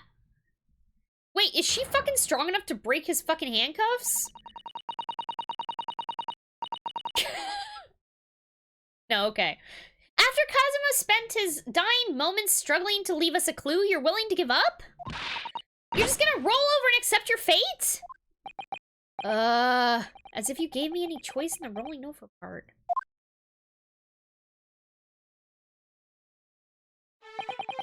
I think that we still have some time, or some investigation to finish off in here first, don't we?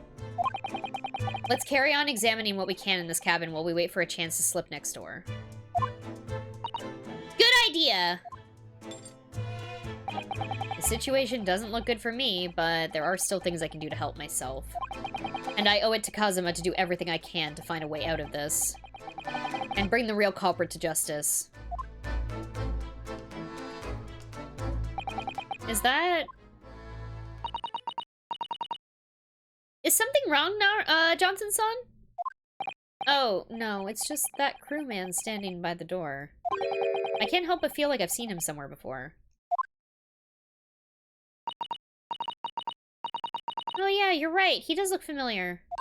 Excuse me, sir! It's the bitch who fucking coughs blood. It's the vampire man.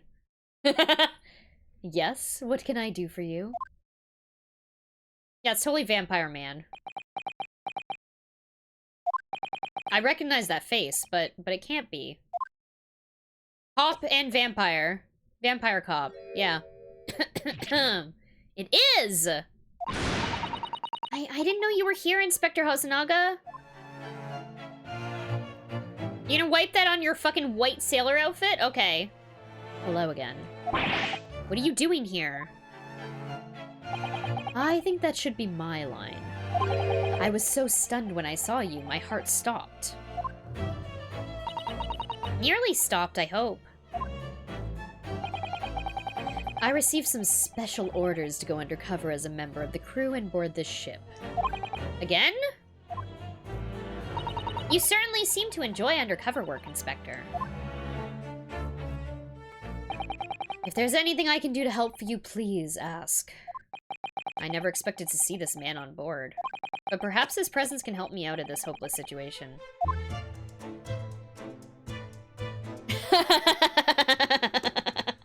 Crazy old gamer, thank you so much for that clip. Also, hello, welcome in. We should probably actually take a break.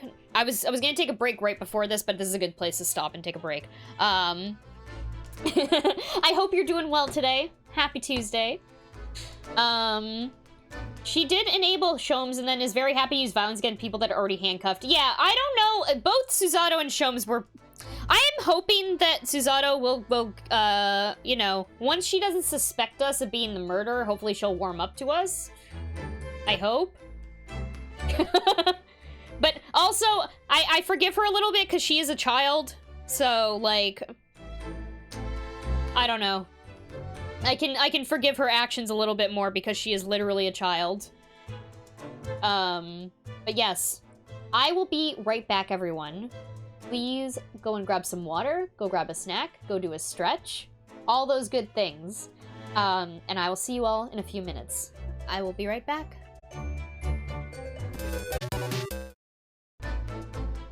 Hey, I'm back! Hi. Just gonna have a sip of some water. And then let's start talking to Vampire Cop. Okay.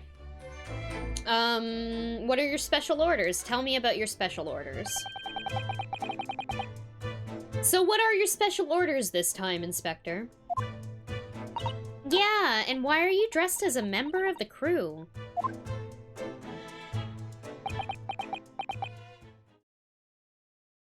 Oh shit, is this gonna be an intense story? I'm so sorry. Hmm? This is all my fault. I take full responsibility. For what? My orders were to act as Asogi-san's bodyguard. It was Minister of Justice Jikoku. Jigoku? Who pushed for this overseas study tour to go ahead. And he entrusted me with ensuring that Asogi-san reached Great Britain without being assassinated. Assassinated? How could that even have been a possibility? I'm not sure. But these are complicated times. There are tensions between the world's greatest powers. Minister Jikoku said that we should be prepared for all eventualities. This is incredible. I don't believe it. Kazuma-sama was assassinated? Obviously, we couldn't give Asogi-san a visible security escort. Which is why I'm undercover now, posing as one of the crew. I see. And I didn't take my eyes off of him the entire time we've been on board, from morning until night, every day. But I never imagined it would happen here inside his own cabin, not here on the first-class deck.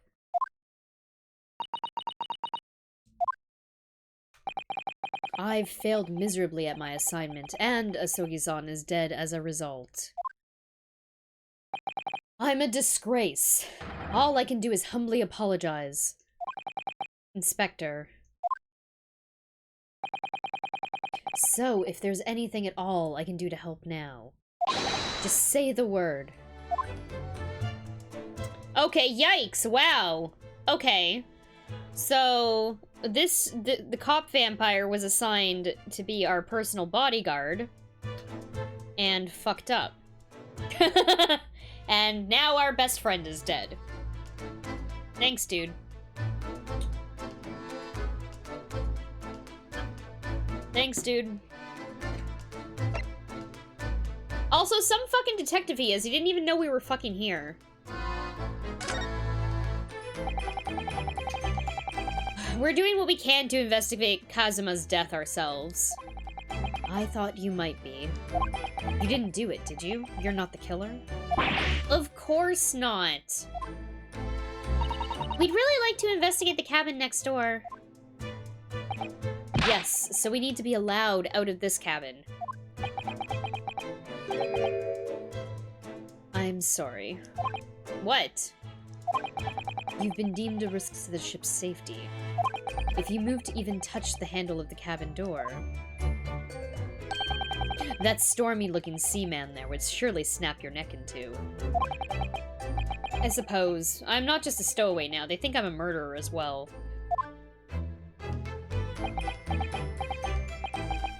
Would it be possible to give me something to work with, do you think? I'm going to need something persuasive.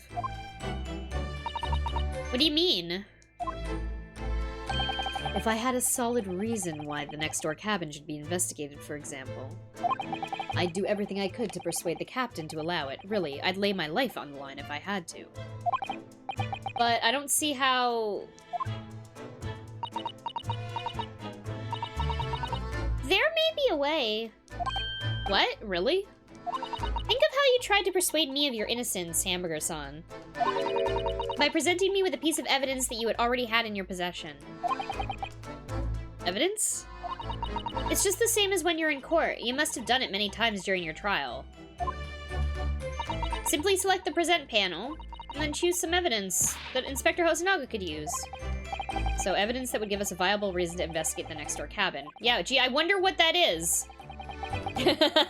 Alright, yes. I think I might know what we can use. Okay.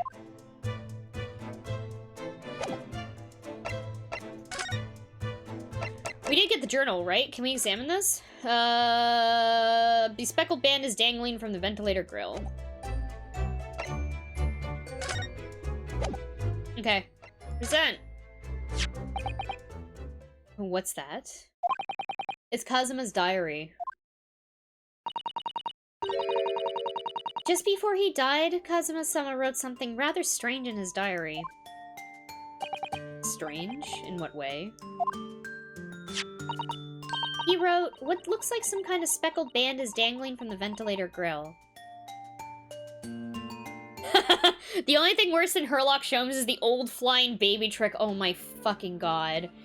I still can't believe that's a thing, and I can't believe that was an episode that really happened. That someone wrote that and made that episode, and it was aired, and we watched it.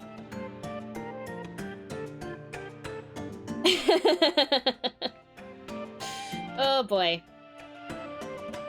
Okay, I bet these speckled bands danging from the ventilator grill. A speckled band? That is strange. Yeah, we're still trying to work out what he meant by that, but what I'd like to know is... Don't tell me. The ventilator, is it? Yeah, Sonic episodes. It was an episode we watched of Sonic Underground, which is a terrible, terrible show. Also, I just realized my green screen is... It's probably been like this the whole time, actually. There we go. Oops. I need to set a marker on... It's a light that has an adjustable, like, knob, and I need to make a marker as to where it has to be. And not trigger the green screen to fuck up.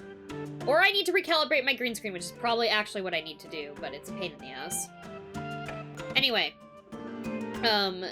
You're very astute, Inspector. That ventilator clearly joins the next-door cabin.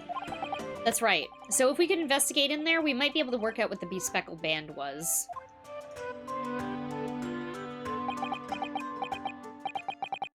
Alright then. I can't leave this cabin at the moment. I'm stuck here until we arrive at the next port. The captain has given me strict orders to guard the scene of the crime, you see. I'll have to entrust the investigation to you. Really? You're willing to do that? Yes, as long as you don't leave the first-class cabin area. I'm afraid I can't remove those handcuffs, though. But what about the captain? And how am I gonna smack my face? Aren't you going against his direct orders? I'm a man of my word. And I promise you that I'll lay my life on the line if that's what it takes to convince the captain. After all, I failed to keep Asogi-san safe, and this is the least I can do. Thank you. Let's seize the moment then, Hamburger-san. Just select move, blah, blah, blah, blah, blah. Okay. Yes. Let's see what we can find out.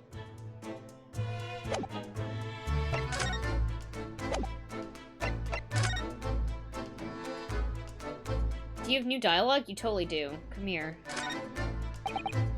Excuse me. What? I was wondering if I could ask you a favor. Would you mind if I investigated a little outside? Grandmother told me Japanese people do not make jokes. It is not true, I see. Oh, is this the same dialogue? Yes. Yes, it is. There's no chance of me escaping. Oh, this dialogue is slightly different, isn't it? It's slightly different. You stay in this cabin until next port. Then it is up to Hong Kong police to decide what they do with you. You stay! Alright. There's no point in trying to appeal to this man's better nature, that's for sure. Yeah, it is a little bit different. Just a little bit. Okay, let's move out of here. Back.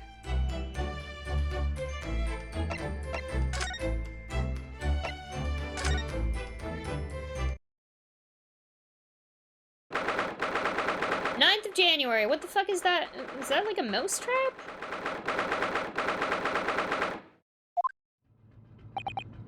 Phew, I'm finally out of that cabin. I have to admit, this isn't quite what I was expecting. It's less spacious out here than I thought it would be, and this is the most luxurious accommodation. Yeah, indeed. Kazuma-sama was being sent on his study tour by the government, and that's why he was being put up in a first-class cabin. Even still, this is about twice as large as my accommodation in steerage. Really? That must be awful. Okay, yeah, that must be awful, but guess who was fucking sleeping in a goddamn cabinet for the last fucking 2 weeks? Hamburger Johnson!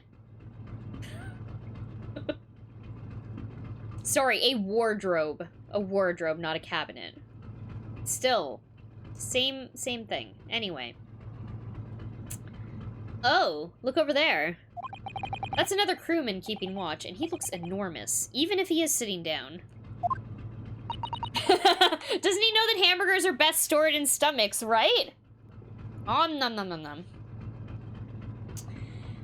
The door next to him leads to the second-class accommodation. I suppose he's making sure that no one comes in here who shouldn't. I suppose. Like people in handcuffs?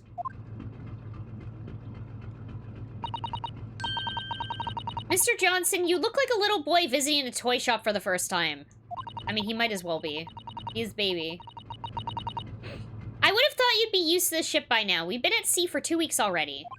Well, yeah, I know, but, like, the thing is, I was inside Kazuma's trunk when I first came aboard. And ever since then, I've been shut up inside that little wardrobe. It must have been, a very trying time for you. Please, don't give me that pitying look.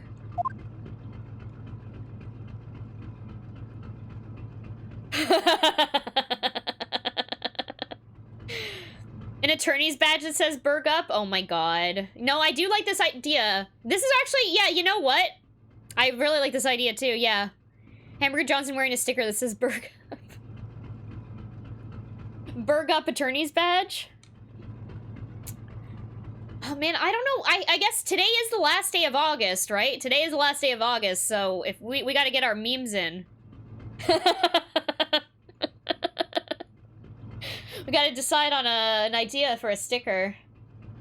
For Sticker Club. Also, reminder, since I'm doing this already, if you don't know about this, we have a sticker club. It's called the Crime Sticker Club. At the end of every month, we come up with some ideas for stickers that I end up drawing, and then I send out that sticker to everyone who donated more than $8 to me in that month. So for August, if you give me, yeah, there we go, $8+ on my Ko-fi page. Whether you buy other stickers from the shop or whatever, you still get entered, but you can also sub to the Crime Sticker Club tier, which automatically gets you the sticker every month. Anyway, That's the thing. So, if you want... Last month's sticker was actually pretty cool. Hold on, I didn't actually show this off to anyone. Well, in the Discord. But, shit, you got green... It's green screened. There's grass down there!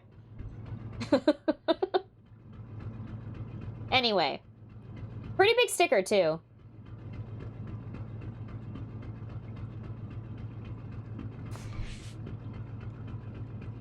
I'm very excited for everyone to get those. Big if big. Yeah. Let's do some examining of this ship. Anyway, today's the last day to donate if you want to get that sticker. Or not that sticker specifically. That was July. If you want August sticker. Okay, I don't know. I guess I'm gonna look at, like, this door first. Hello. That's the way to the second class area of the ship. That voice was too high for her. Is something wrong? I was thinking about making a run for it, just for a moment. Things aren't exactly going well for me. I might be wrong, but I imagine the moment you reach for the handle of the door, that burly seaman would probably shoot you dead. Oh, she said surely, not probably. Did I say probably? Oh dear, I'm sorry. Perhaps I went a little too far there. No, I started it with my talk of running away. And there's no way I could run away while Kazuma's death remains a mystery anyway. Okay, I kind of like Susato's comebacks, though, for dealing with Hamburger. I was thinking about running away. No, the second you reach for that door, that man's gonna shoot you dead. That's a huge book on top of that table there, and there's a pen next to it. Yeah, that looks like the ship's log. Shall we have a little look through it? The writing is so neat and precise. Every detail about the voyage has been meticulously recorded. You wouldn't expect a rough and ready sailor to have such beautiful handwriting. And nothing. No reaction at all. I thought he might appreciate the compliment.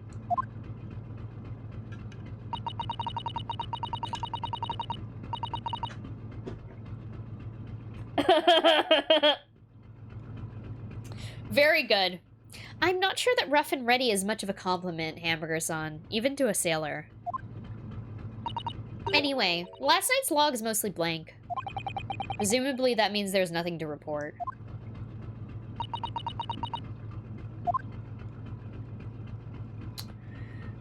Okay. She's sassy. Roosevelt intensifies. Oh, God. Do this. Ship section. This looks like a plan of the SS Buria. It shows each deck. Look. The Buria is a large-scale steamship with a triple-skinned hull. What a marvel of engineering. Well, it's been playing on my mind for a while now, actually, but... How is it that such a huge lump of metal doesn't just sink to the bottom of the ocean?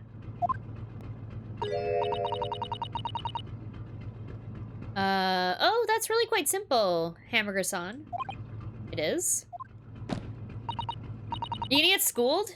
Okay. Well, consider the Japanese archipelago. The islands of Japan? Yeah, they're not metal, but there are enormous lumps of earth, many, many times larger than a ship. And they don't sink, do they? They've been floating happily on the sea since the gods created them. Well, I suppose so. How do ships work? He's baby.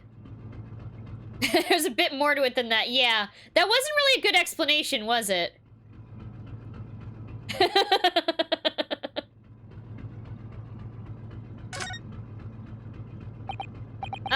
Excuse me, but could I ask you something? You little stowaway murderer? wasn't a good start, was it? Alright, let me try instead. Good day, Mr. Sailor. I'm so sorry to trouble you, but could I perhaps ask something of you? You little third-class lady's maid. Well, fuck. Oh. We seem to have caught the sailor on a bad day, Susato-san. I am not Sailor. My mother gave me name. I am senior crewman, Biff Stroganoff. Biff Stroganoff. Great, great, good. I love it. I love it. Fucking beef stroganoff. Okay. Phew. The best thing is to just avoid eye contact, I think.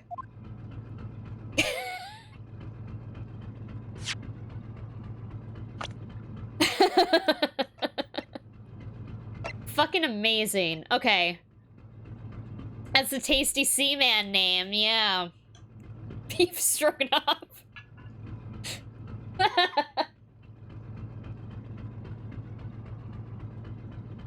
God, I love this game. Okay.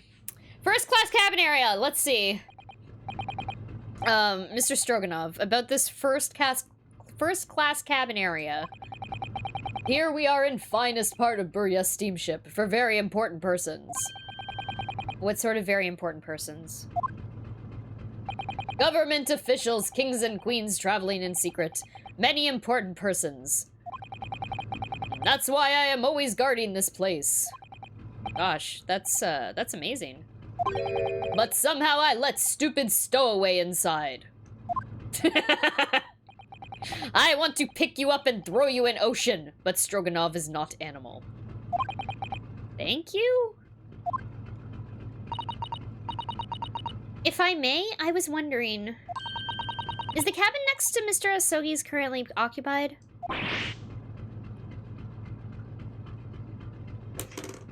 Hold on. Oh, shoot, sorry, hold on. What does this say? Is this just yeah? Yes, this is yes. Yes! Thank you, Google Translate. You are the real lifesaver here today. Yeah, hey there, Arms Tech, welcome in. Welcome in. Beef and hamburger, I ship it? Heck yeah. Heck yeah.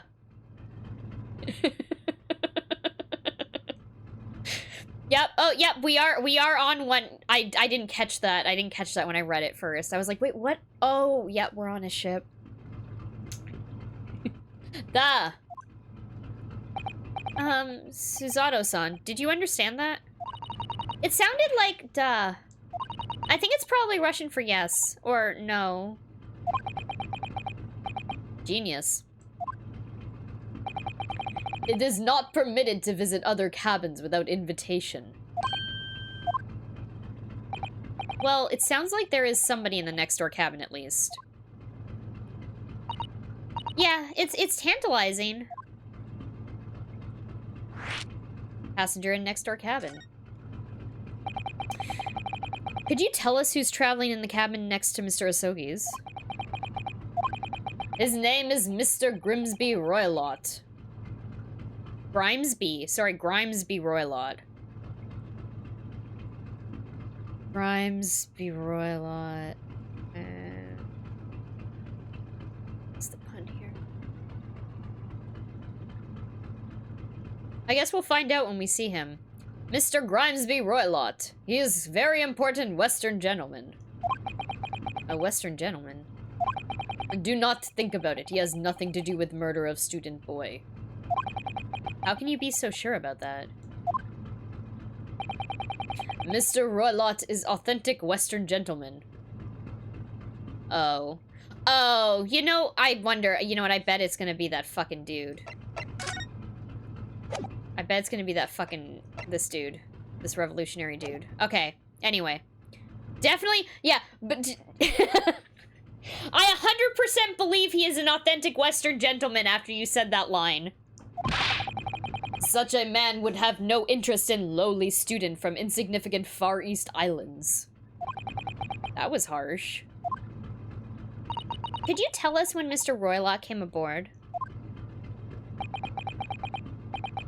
And that is not your business.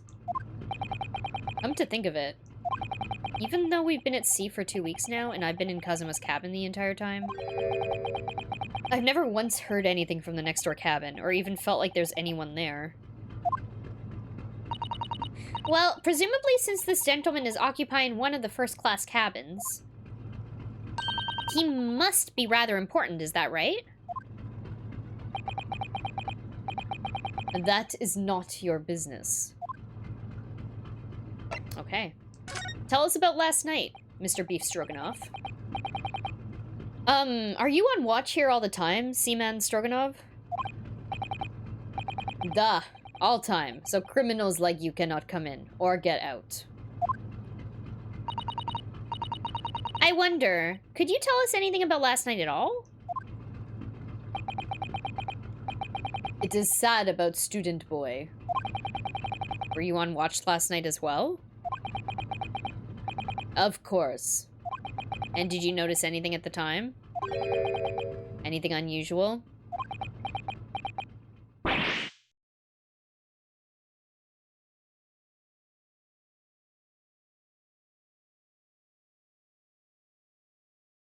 Her.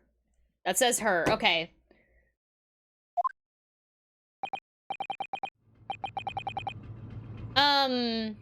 Suzato-san, did you understand that? Yeah, I thought it was gonna be no, but yeah, that's why I wanted to check that. Okay. It was clearly a no. I saw nothing unusual. Nothing at all. And you didn't hear any strange noises or sense anything was wrong in some way? I said no. Sorry.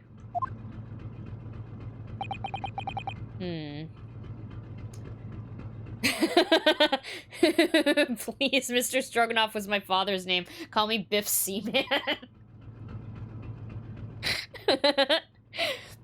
Super Saiyan 3 Popeye's vibes. Yeah, Popeye. Yeah. That's very good. I'm sure he's at least somewhat based off of. You can't have, like, a buff, like, sailor dude and not think about Popeye. I'm not so sure. I could have sworn that he wouldn't catch my eye for a moment there. Yeah, he's hiding something, especially because we have Google Translate. And we can tell. This is enough. I cannot say more now. Oh. It is time for me to report to Captain. You must return to cabin. Yeah, alright. Bulkhead to second-class areas, staying locked at all times. You escape when the lobster whistles on top of the mountain, or, as English say, when the pigs fly. Yes, I understand. Hold on, wait, I'm not done exploring. Hold on, stop. No, don't kick me out. Good! Now we can investigate this area properly, shall we? Definitely. Okay. Oh yeah, okay, he left. Okay. I thought he was like, you can't, don't you dare. Don't you dare investigate, but never mind. He's not kicking us out. Hold on, why is... Okay, there's different dialogue here now. That book on the top of the table there is huge. There's a pen with it, too. Yeah, I'm sure that's the ship's log. Shall we have a little look through it?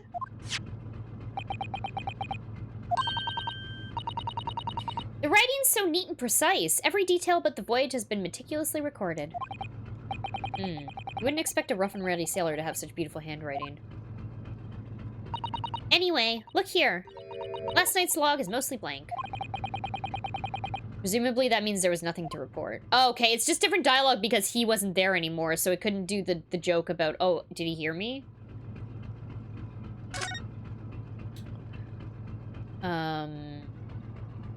Okay. I'm gonna inspect this last.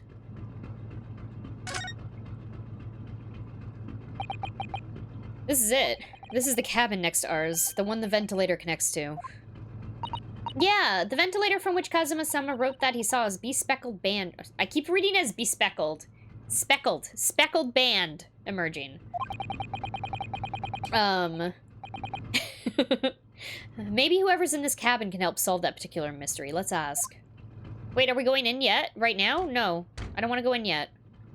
I'm not done. Knock, knock. No answer. Okay. Good. We're out of luck, it seems. There's no one in there to help us with our inquiries. How annoying. God, I would love for these to be actually voice acted. That would be beautiful, but there's so much dialogue in this game. What do you think this is? It's a very pleasing shape, isn't it? Wait, why is it a pleasing shape? It looks like a titty. It's a pleasing shape. Okay.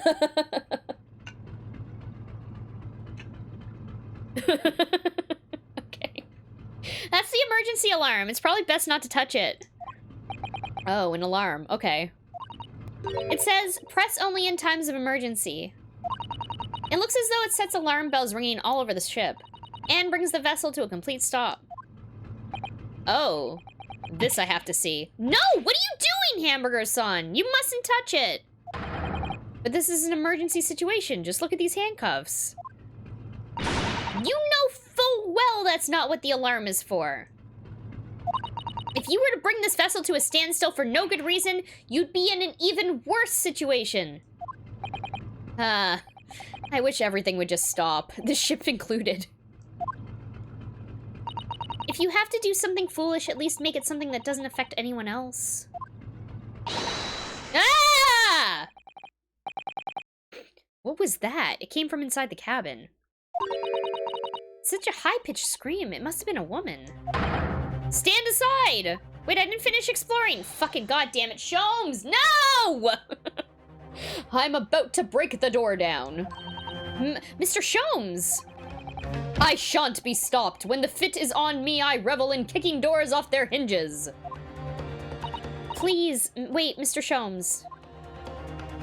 The door doesn't appear to be bolted. It doesn't? Then how the deuce can I dispatch this muscular urge? What prey can I kick? I think we should go in. There's no time to think about stress relief.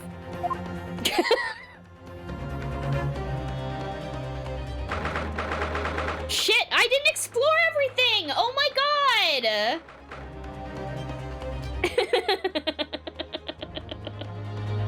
Pleasing shape. Thank you so much, Indie Villain, for that clip. Yeah, clearly he's horny. Don't touch the titty. Fuck, god damn it. Okay, fine. Who are you? A Western gentleman? This man looks Russian to me. We heard a woman scream. A woman? Don't be absurd. As you can see, there's nobody but me in this cabin.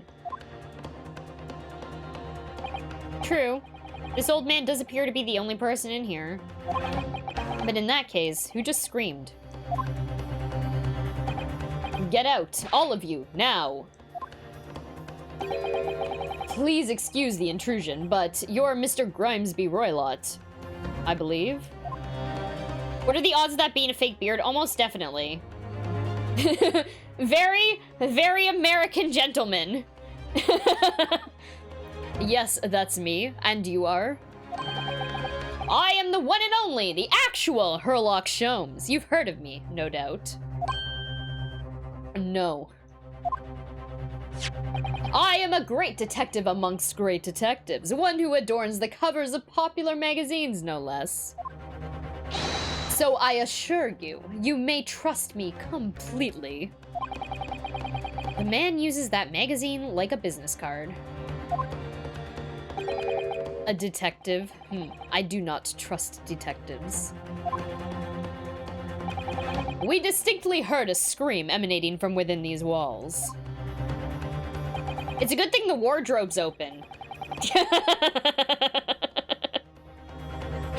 Yeah, Sholmes can finally annoy someone other than us, right? But there would appear to be a lady concealing herself within the wardrobe. Or there wouldn't appear to be a lady concealing herself within the wardrobe this time. So might I be so bold as to ask you to open up that small traveling case? Oh my god, you fucking idiot. What? Don't be stupid. How could anyone fit in a small trunk like that? Well, it's quite fashionable these days, is it not? Traveling inside one's trunk. Don't look at me. What the fuck? Oh my, did you see that, Mr. Johnson? Yes, the case just shook? Leave, now, otherwise I will call the steward.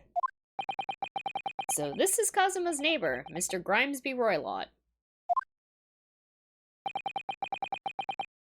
There's no doubt about it. That strange Russian man is hiding something. I couldn't agree more. Let's see if we can find some clues before that burly sailor returns. How are we gonna examine this with him being in here? That's a dangerous object! What the fuck? No dangerous objects, no pets. Let's talk about last night. Mr. Roylott, we'd like to talk to you about something. No. Oh. I do not want to talk. Leave my cabin now. Okay, this is going terribly. Okay, I guess we can't talk to him yet. We're not getting anywhere here. I agree. But there may be someone else who can help. Okay, so... Oh my fucking god. No! What is he...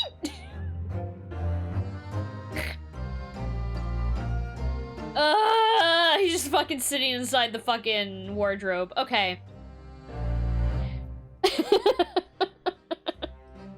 Perhaps that great detective could get somewhere with Mr. Roylott. Okay. Fucking hell.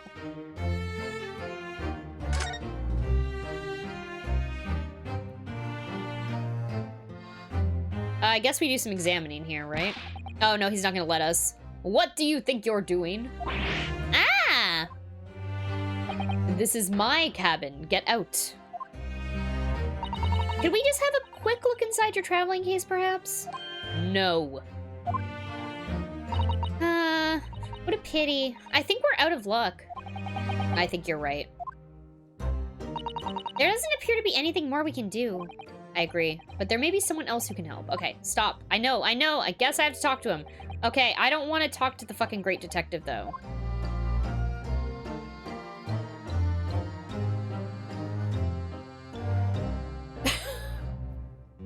Mr. Tumnus. What is that reference?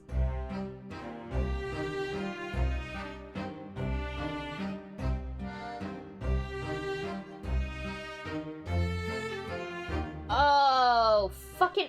Is it from Chronicles of Narnia? I never saw the movie. It's been a while. It's been a while since I have fucking read those books.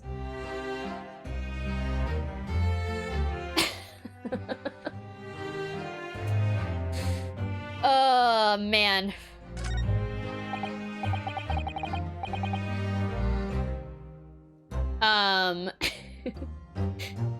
Do you have a moment, please, Mr. Sholmes?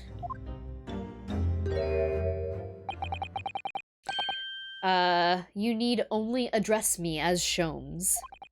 That's what I just did, isn't it? Well, Mr. Sholmes, what were you doing in there? Finding a portal to Narnia, of course. Why, I was resting, of course. Resting? Indeed, I was contemplating our sea voyage from the confines of the wardrobe whilst waiting. Waiting for the inevitable time that you would need to call my great powers of deduction into service. Oh, get fucked.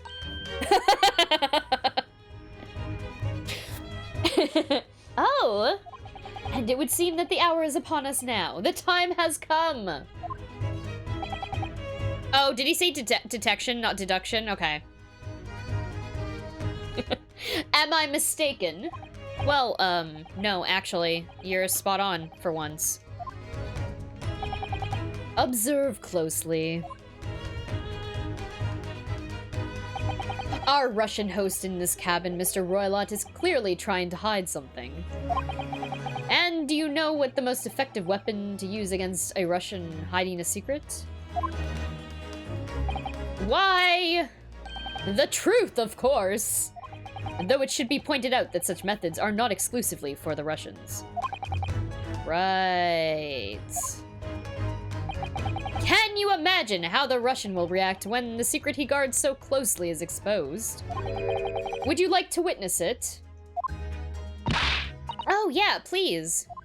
Yeah, he actually referred to him as Russian, not American. But I guess it was the other Russian, it was the Russian Beef Stroganoff who called him a Western gentleman. I'm guessing he has a very thick Russian accent. That is my guess. Well then, what you are about to witness may well... That's not the word witness. What you are about to see may well astound you. For I am about to apply my great detective's greatly admired great deduction to the case. This fucking guy. Could this man be a more hackneyed portrayal of a dubious Russian, I ask you? What? From time to time, it occurs to me.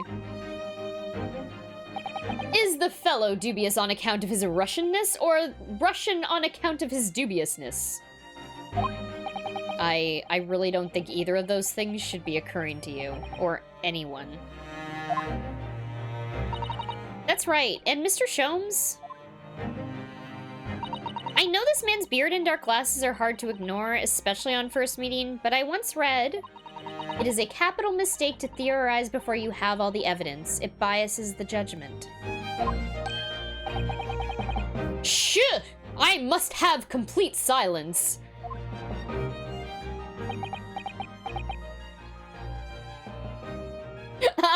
Excuse me, you're being an asshole? Maybe you could not be such an asshole? Shut up, I'm busy. What a fucking dick.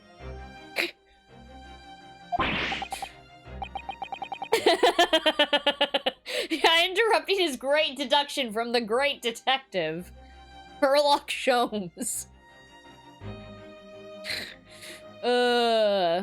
What are you doing? Why are you peering at my face like that?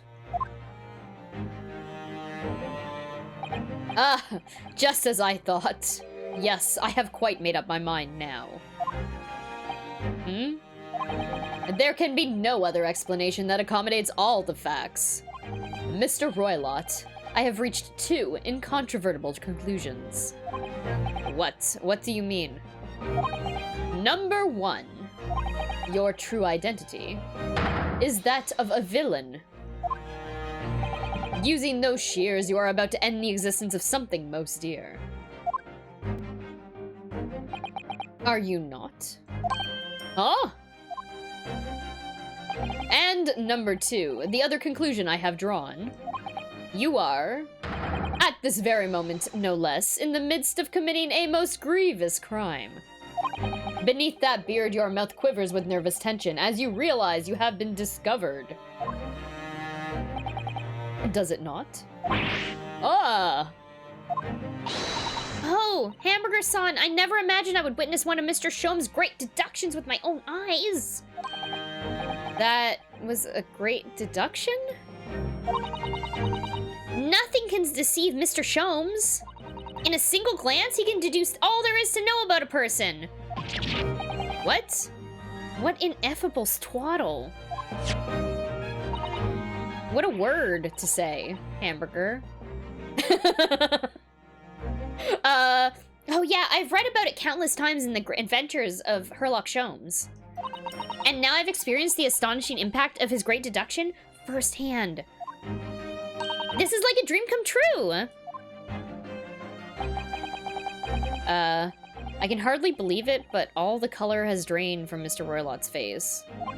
It looks like somehow both Mr. Sholmes' conclusions were right. How? How could you... How could I possibly know such things, you wish to say? Very well then. I shall elucidate. Elucidate, sorry. I shall explain how it was that I arrived at this pair of conclusions. So I do cordially invite you upon a journey of logical discovery. Let us board the train of reasoning! But put plainly, let us work through my deductions together.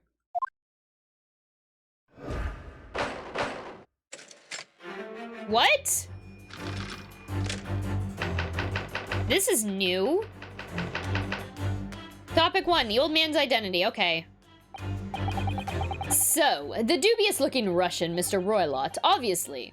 What catches the eye in the first place? Is the enormous pair of shears in your hand. Now we ask ourselves, what could you possibly want with such an implement? The answer, of course, is staring us right in the face. You were on the verge of using the shears to cut away that copious beard you sport. Oh, God. Now, moving on.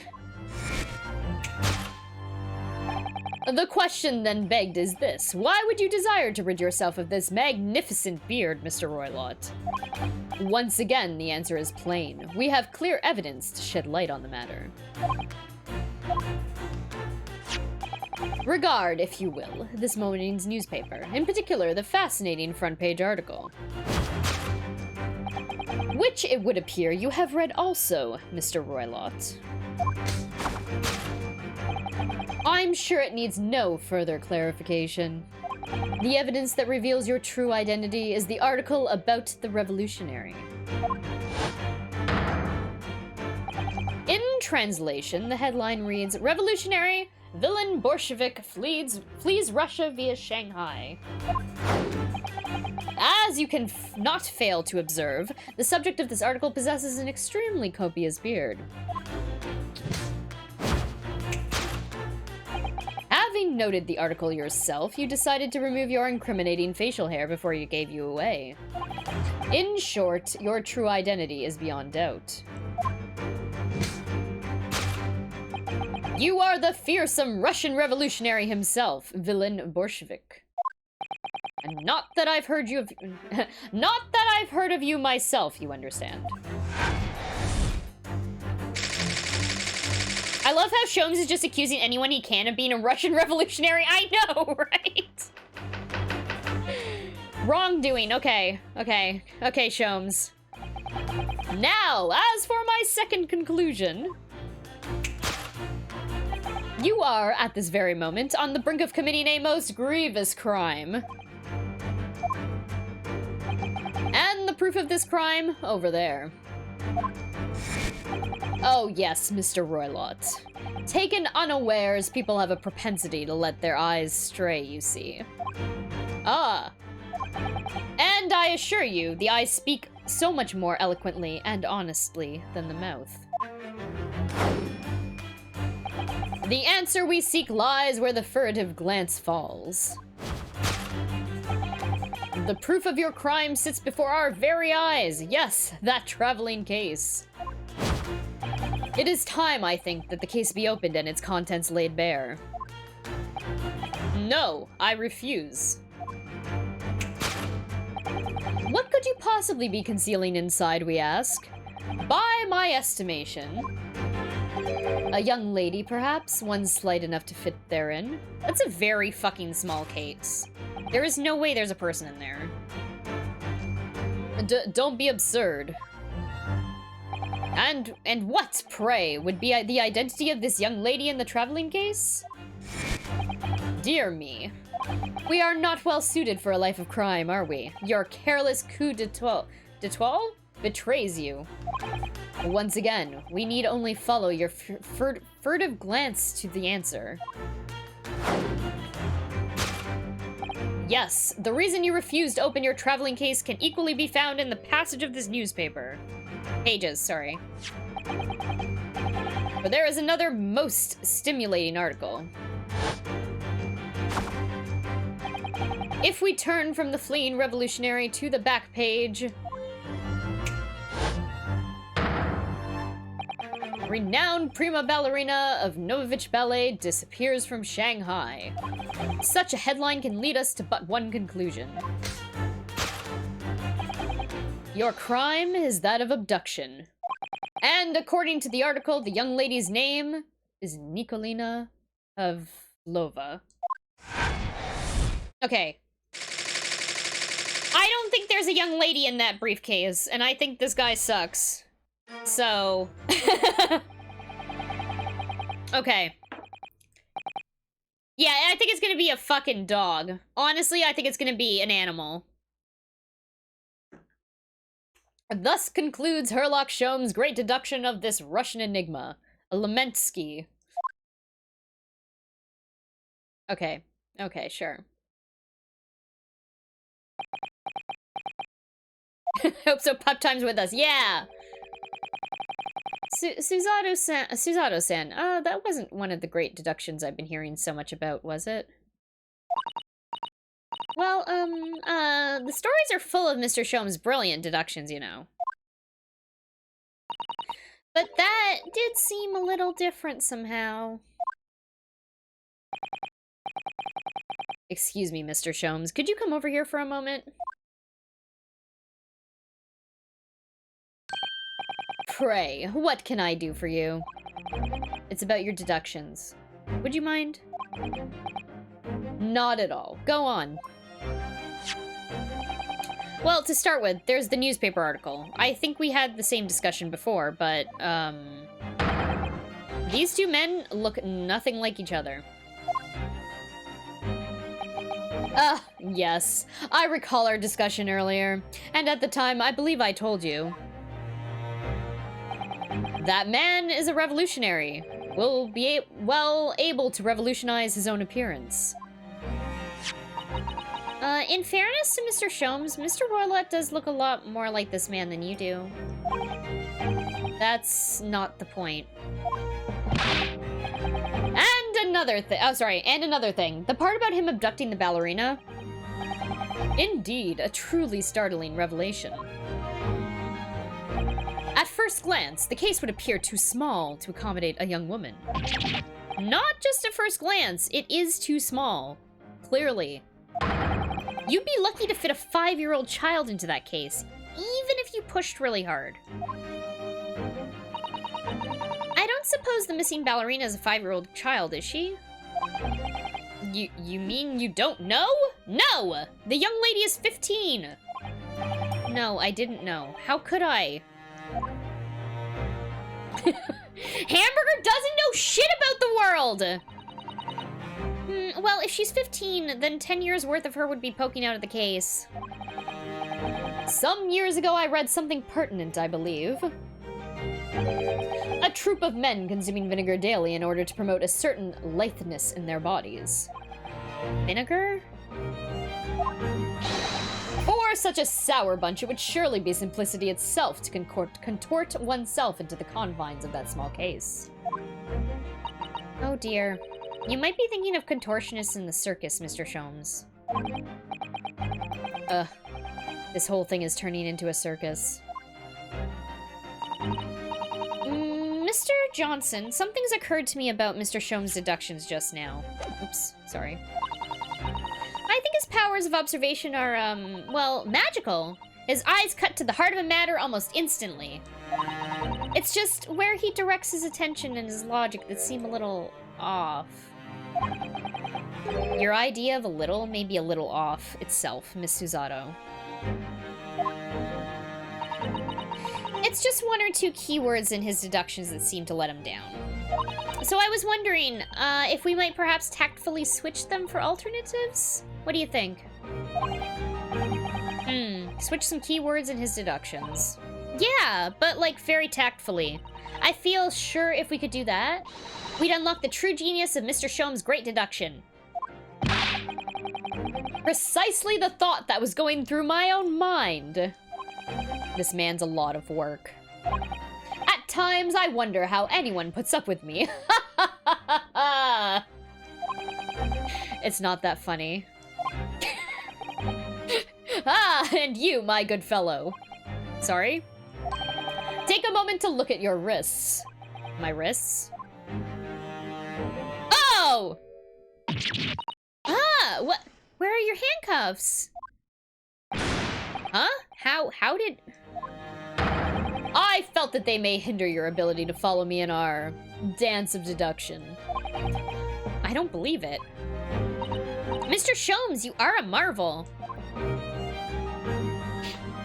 Well, hey, Susanoo is still enabling Sholmes, but she has a crush on him, so... Or she's fangirling over him, rather. She reads all of his books. Yeah, screw tact, exactly. With this guy? And don't worry, I shall restore the shackles to your wrists when we are finished. I'm not worried. In fact, I'd rather stay like this. So, let us begin. Herlock Sholmes is proud to present his logic and reasoning spectacular. Actually, this is an excellent time to take a break. Right before we get into this, because we're already 5 minutes over the hour, and I should have taken a break about 15 minutes ago. So, I will be right back. Sholmes always did need one Jatson. One Jatson. That's a...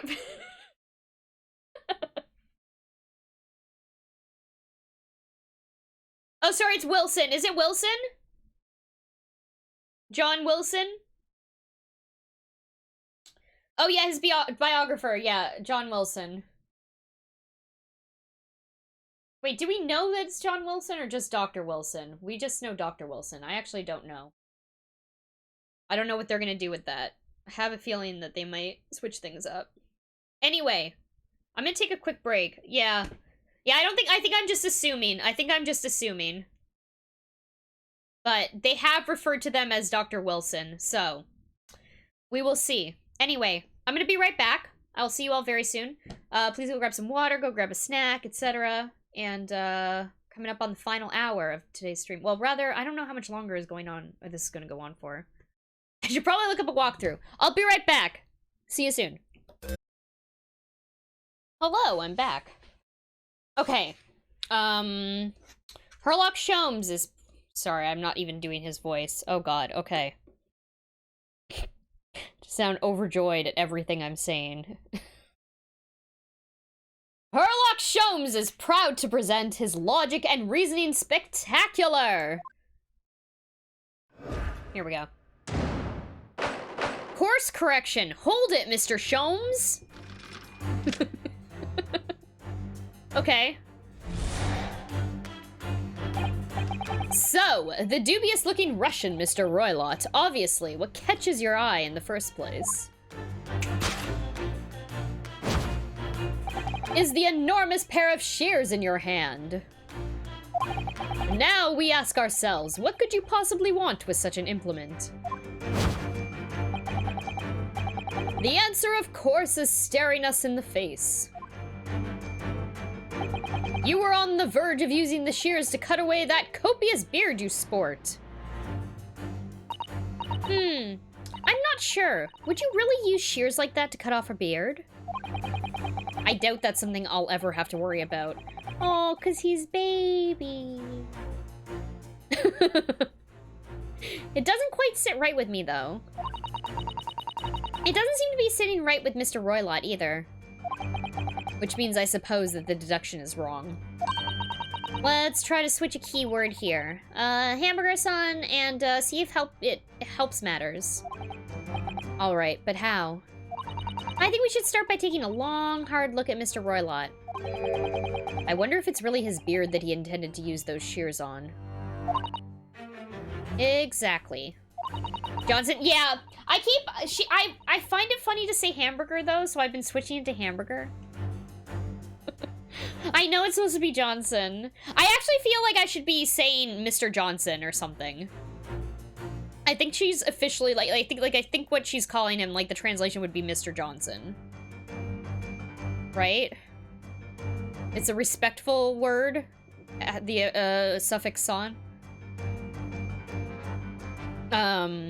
If we do manage to find something that seems to fit the sense of Mr. Sholmes' deduction better, then what? Then I'll leave the rest in your capable hands. Mr. Hamburger Johnson. Why am I the one to do something about this? Well, anyway, let's see if there's anything we could even use to switch around in that last sentence. What exactly was Mr. Roylott really going to use those enormous shears for?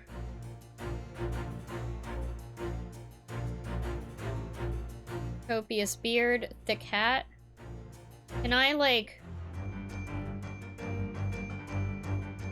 What? Oh, we can move. Oh, we can move. Okay, okay.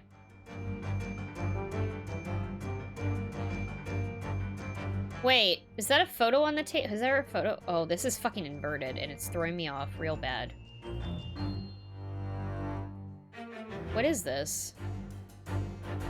I want to see that photo. Is it a photo of, like, him and a pet? Because if it is, then...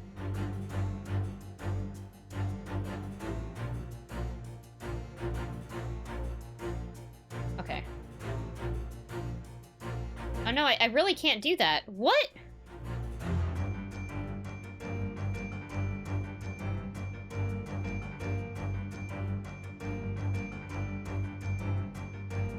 The rug? Can I? Yeah, I'm having a hard time trying to figure out what I can actually, like, select. But I don't seem to be able to select anything other than what's on his body. Unless I'm too far away. What was that? Golden locks. Oh. Oh! Oh! Wait. Is this the 15-year-old girl? Okay, hold on, hold on, hold on. Yes! Holy shit. Oh, damn. Oh, damn, Hamburger. Yo, he's looking fly here. Looking smooth. like the baby he is. You were on the verge of using the shears to cut away the golden locks you sport. Indeed. You have identified the precise detail I was intending to expose. Get fucked. Such lush golden hair certainly does not befit an old man. You're not a man at all, you're a woman, and judging from the length and sheen of your hair, one's still very much in her youth. Oh no. If only I had managed to cut off my hair, no one would have suspected. The question then begged is this: why would you desire to rid yourself of these magnificent locks? Once again, the answer is plain. We have clear evidence to shed light on the matter. I'm sure it needs no further clarification. The evidence that reveals your true identity is the article about the revolutionary. Nope, it's not. Well, that was a shock. I had no idea that old man was really just a young woman in disguise, did you? What? Why are you staring at me like that? Yeah, it was a surprise, Johnson-san. You're enjoying this, aren't you? Sorry? You look like you're in your element as you dance around the room, deducing the facts with Mr. Sholmes. I'm just doing what we agreed. I'm not having fun or anything. This is strictly business. It's strictly... Hold on, was that... Not strictly what? Yeah, I understand. Say no more. Well, anyway, let's focus on this next part of Mr. Sholmes' deduction, shall we? The evidence that he's picked out doesn't fit the facts at all now. No, that's true, given that Mr. Roylott's actually a woman. Exactly. He, or rather, she can't possibly be this merciless revolutionary. I suppose it's because the deduction was, as a whole, has taken a different direction now. Yeah, not strictly I don't know what word he was trying to say there! That's what it says! This is strictly business, not strictly cum. What was he trying to say? What? Like, what? Comedy? Was he trying to say comedy? But that doesn't make sense. Maybe someone did a literal Japanese. Maybe. Maybe a like literal translation. I have no idea. Not strictly come. Listen. What word is that supposed to be? Okay. Anyway, whatever. I don't know what they were going for there. Yes.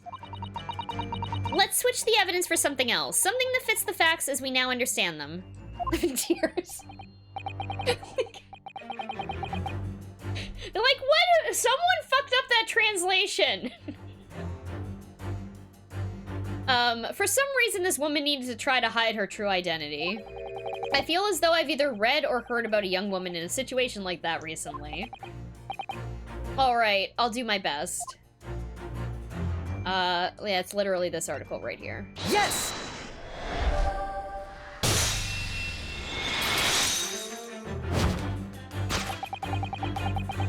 He's so smooth! No! I hate how cool he looks!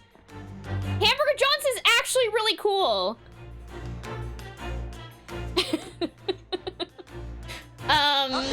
Objection! I don't believe it! The evidence that reveals your true identity is, of course, the article about the ballerina. That's right, you've hit the nail on the head. Renowned prima ballerina of the Novovich Ballet disappears from Shanghai. It would appear we are finally able to address you by your true name. Yes, because your true identity is that of the Novovich Ballet's prima ballerina. Miss Nikolina Pavlova. Ah! Oh no!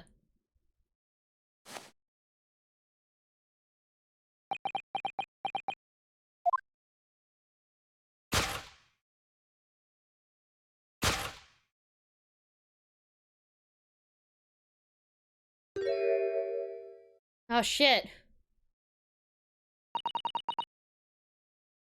You're right. My real name is Nina. I mean, Nikolina Pavlova. But please, I beg you, don't tell anyone. Ballerina on the run. Solved.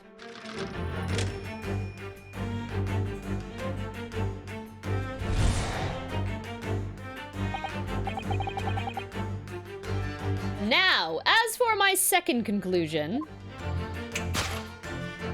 you are, at this very moment, on the brink of committing a most grievous crime. And the proof of this crime, over there. Oh yes, Miss Pavlova. Taken unawares, people have a propensity to let their eyes stray, you see. Ah. And I assure you, the eyes speak so much more eloquently and honestly than the mouth. Are you telling me that unconvincing display was a ruse this whole time? I don't know what it's gonna be. I don't know what's gonna be in here. I guess we're gonna find out. Oh my god, I can't wait. I can't wait to see what it is. Okay. The answer we seek lies where the furtive glance falls. The proof of your crime sits before our very eyes. Yes, the traveling case. This woman is the ballerina, and she's right in front of our eyes. So clearly she can't be inside that traveling case as well. No, that's right. It seems like she wasn't abducted at all. In which case, what is the crime this young woman is apparently committing?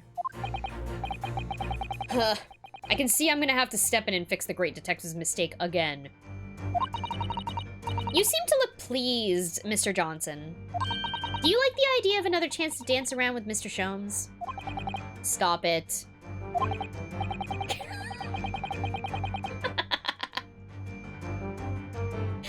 Anyway, there must be something else here that shows what this woman is up to.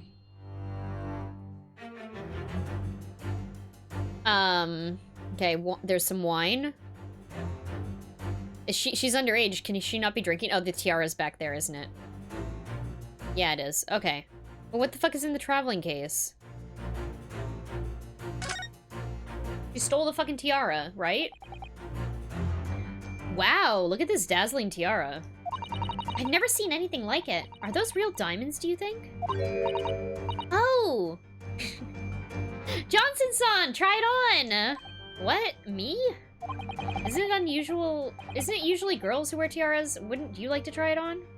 Oh no, I couldn't possibly. It's far too beautiful. Why does this tiara look familiar? I feel like I've seen it somewhere recently. Oh, so wait, we can examine all these things before we actually present on them? I didn't know that, because I would have fucking done the examining before. Okay, whatever. The waste paper basket? Question mark. Let's have a little look inside.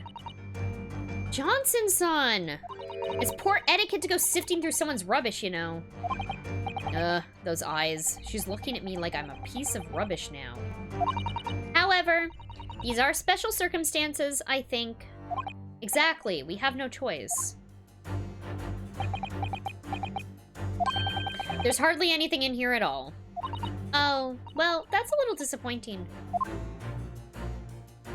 The weight spacer.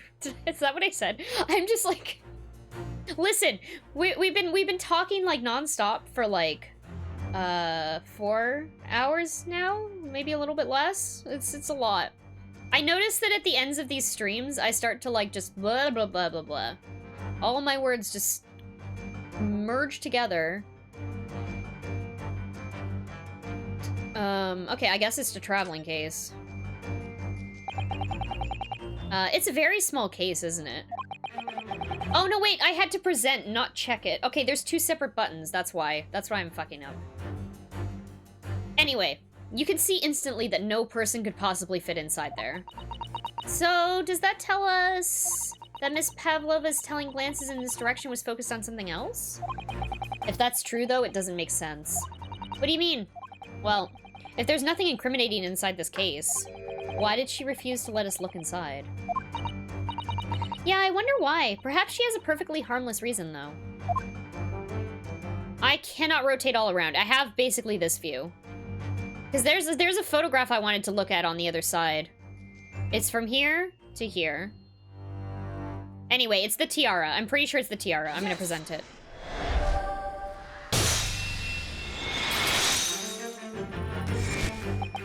The proof of your crime is surely this tiara. Ah!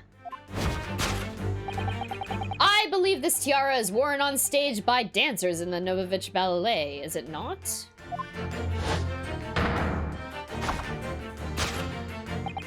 Indeed, it would appear to be identical to the tiara pictured here in this newspaper article. And if the report is to be believed, it's an item worth 20,000 rubles. In summary, the crime you have committed is theft.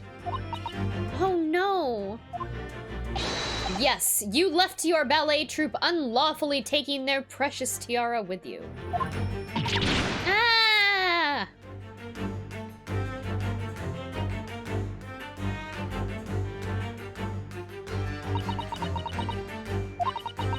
I have no one, no family, no friends. I am all alone, and I need money.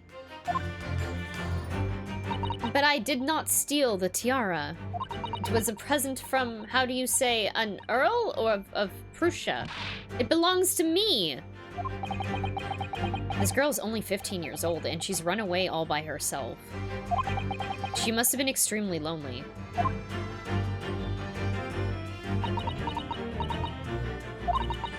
All right, I will tell you everything. There is no point to hiding it now.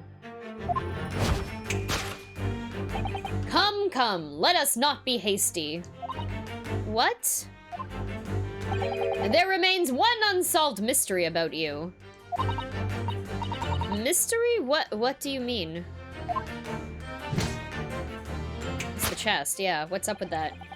You have staunchly refused to open this traveling case of yours in our presence.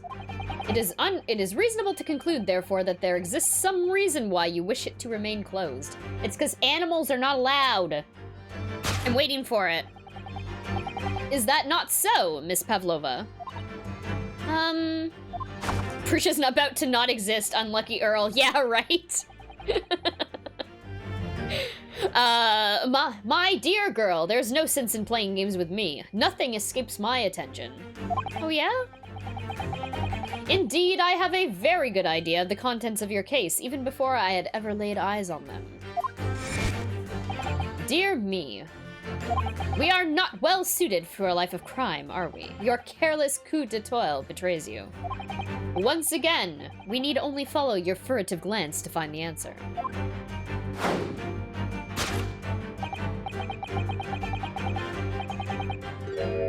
What? It's written on... Your reason why you didn't... It's because... Okay, whatever. Hold on. I missed reading that out. The reason why you refused to open your case is written in the books on the shelf. He's completely changed tack with his deduction now. I think Mr. Sholmes is adapting his logic to the changing circumstances, don't you? Maybe, but, like, why has he suddenly brought back the bookshelf into all this?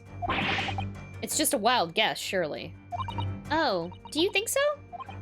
Well, it doesn't seem like that's the reason why this young woman doesn't want to open her case. Would have been written... Sorry, the reason that she... Fuck, I read that incorrectly. It doesn't seem likely that the reason why this young woman doesn't want to open her case would have been written in a book that doesn't even belong to her. Yeah, that's true, but still.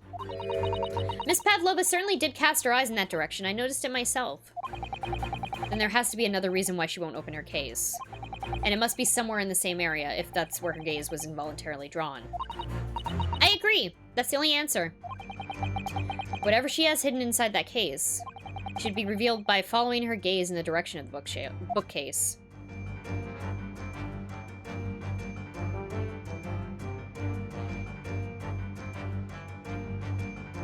Oh. It's the rules of passage! Fucking... Yep. Hold on, I want to do a little analysis here with her.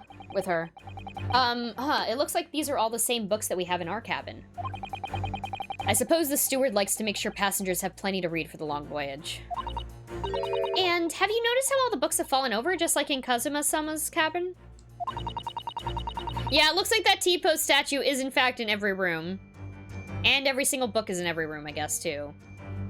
It's almost like someone's taking a sweep at them. Maybe Miss Pavlova, while she was practicing her ballet? Anyway, the point is, we don't have time to look through all these books at the moment. We couldn't even if we wanted to. They're all in Russian. Well, that's a relief. Let's try our luck elsewhere.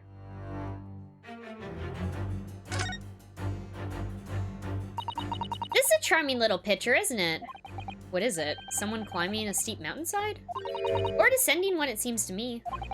When you've been on the flat sea for a while, maybe you start seeing hills and mountains and everything. Mr. T pose. Yeah, very good. I don't think I can examine any of this. Okay. These are the rules of passage for travel aboard the SS Berea. Passengers must not keep weapons or other dangerous objects in their cabins. Pets are also strictly forbidden. There was exactly the same notice in our cabin, too. I wonder what happens if you break the rules.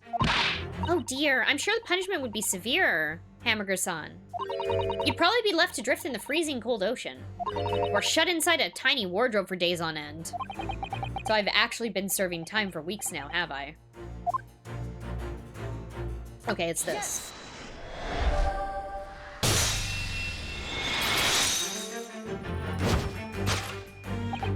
Yes, the reason why you refuse to open your case is written in the rules of passage.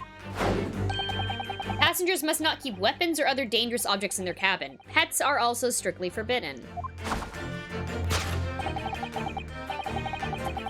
Inside that case of yours is something forbidden from carriage on this vessel. That is the real reason why you refuse to open it, thus revealing its contents.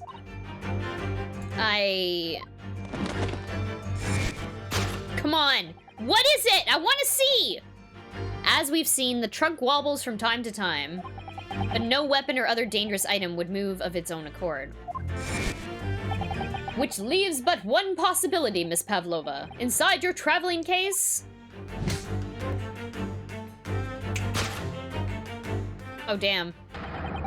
Is the last item listed as a forbidden in this vessel's rules of passage. A pet! Ah!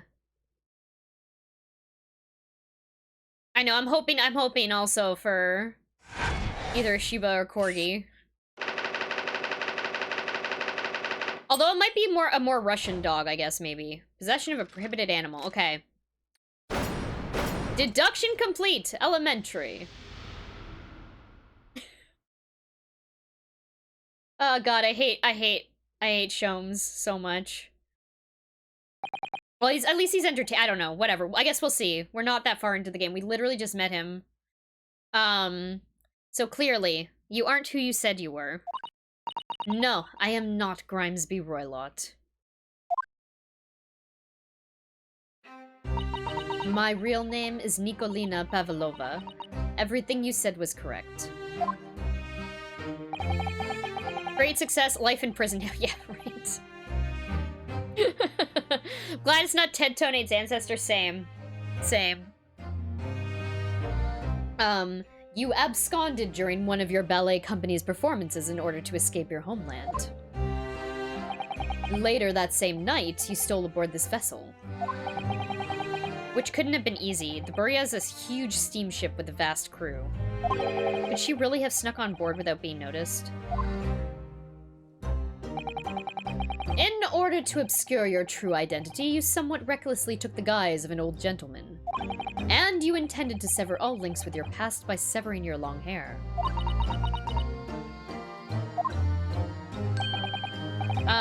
Why did she not just, like, put her hair inside of her jacket?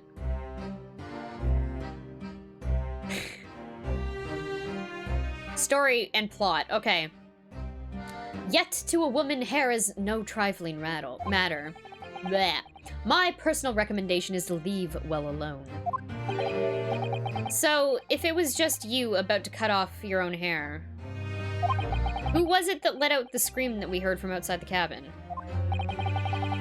That veritable tinkling of a bell? Why, none other than this young lady, naturally. More like a full set of pipes, if you ask me. I was so scared when I ran away in Shanghai. I'm sure they would come looking for me. That's why I decided to, how do you say, disgust myself so no one would recognize me. As a result, you transformed yourself into that questionable old man? I see. I put on the fur hat and fake beard? Then, just before you came in here, I saw in the newspaper.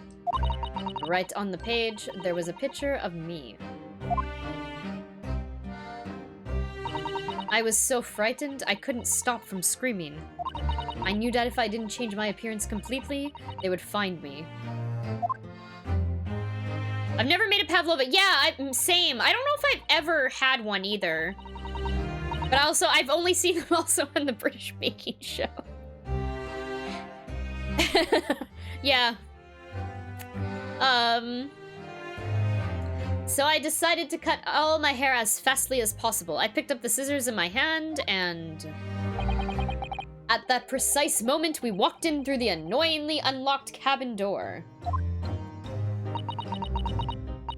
Things happen like that sometimes, don't they? Things do indeed happen like that from time to time. Are those two even talking about the same thing? There's just one more thing I'd like to know. What exactly do you have inside your traveling case? Oops, sorry. You are right. It is my dear friend inside. My only friend in the whole world. Please, don't tell anyone. If the captain finds out, if you say to any of the crew... Your secret is safe with us, I assure you. But in return... you must tell us, in as much detail as you can muster, about the events of last night.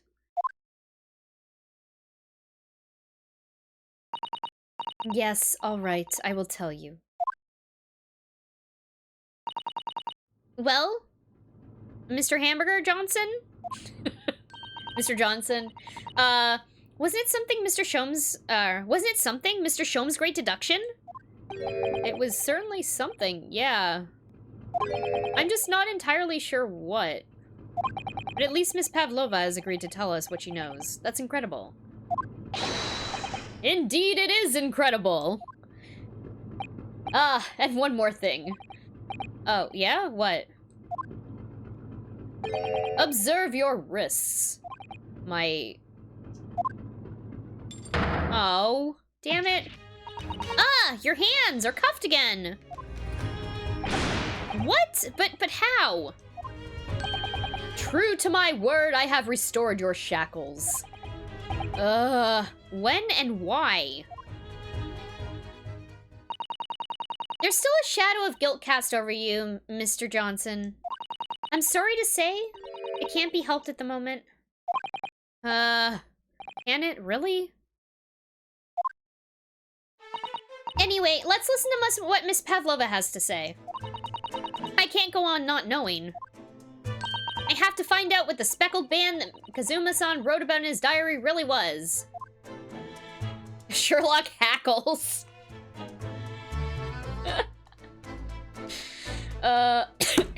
Oops, sorry. Sorry. My throat is all fucky.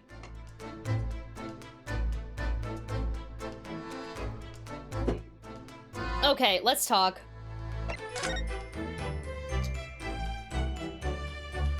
Actually.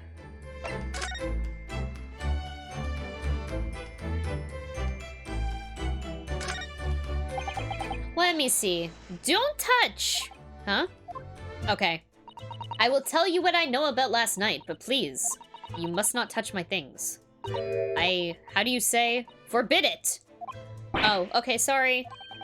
As well you should be, young man. What vulgar manners you have. Poking around in a young lady's private belongings, neither shall I allow it. Hypocrite. Sea Viper from Street Fighter? I feel like someone has told me that before. I feel like this is not the first time that someone has mentioned this. Crimson Viper, okay. I love it. Yeah, she's got a braid, too.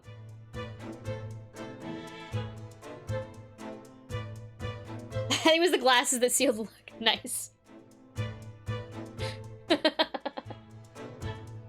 I love finding, like, characters that are, like, fairly easy to, like, cosplay. That sounds great. Also, I'm looking at this art of her and I'm like, I literally have sunglasses that look like that. Maybe not the right color, but...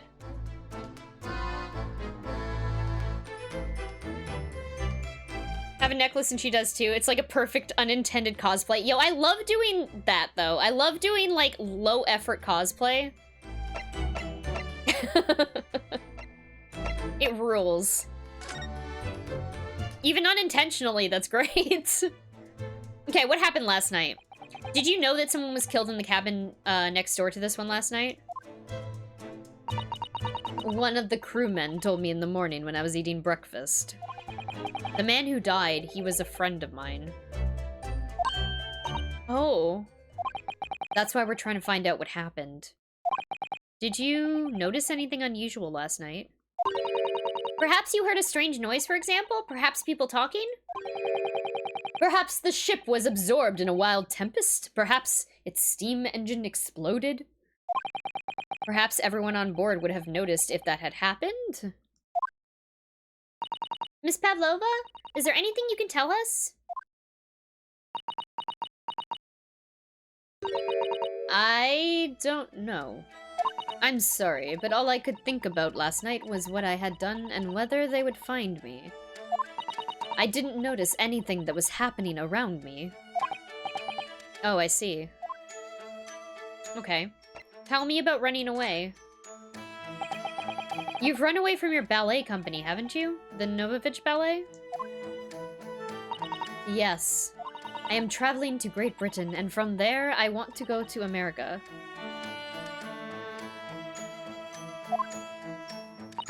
I will never dance again. I want to forget everything about the ballet. I will start a new life. You wish to forget? A challenging proposition. When you have that striking tiara as a reminder. But the tiara is mine. I need it to live.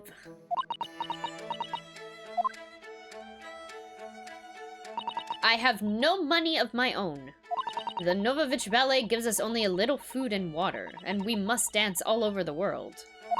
I had to run away. I had no choice. If I stayed, it would have killed me. So you ran away to protect yourself? Yes, and the crew of the ship. They have all been kind to me. They let me come on board, and they said I could hide in this cabin. If that is indeed the truth, Miss Pavlova, it creates a most intriguing conundrum. Yeah, it does. What do you think about it, Mr. Johnson? Me? Oh, well, yeah, of course. I think we should hear Miss Pavlova's explanation. To what conundrum, I'm not sure, but...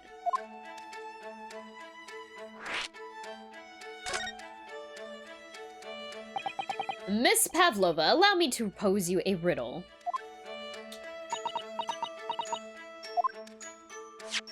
According to this newspaper, it was only yesterday that you absconded from the ballet. Now, that being the case, it must have been last night that you boarded this vessel.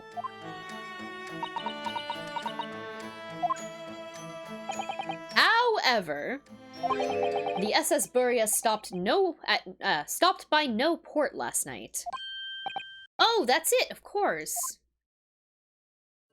So, how is it, pray, that you come to be aboard?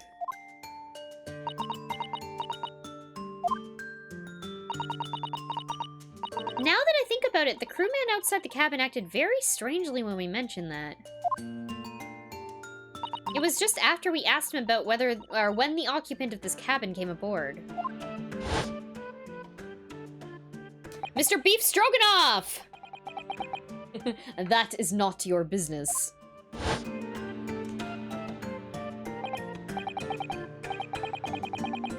Yeah, you're right. He did seem to be hiding something.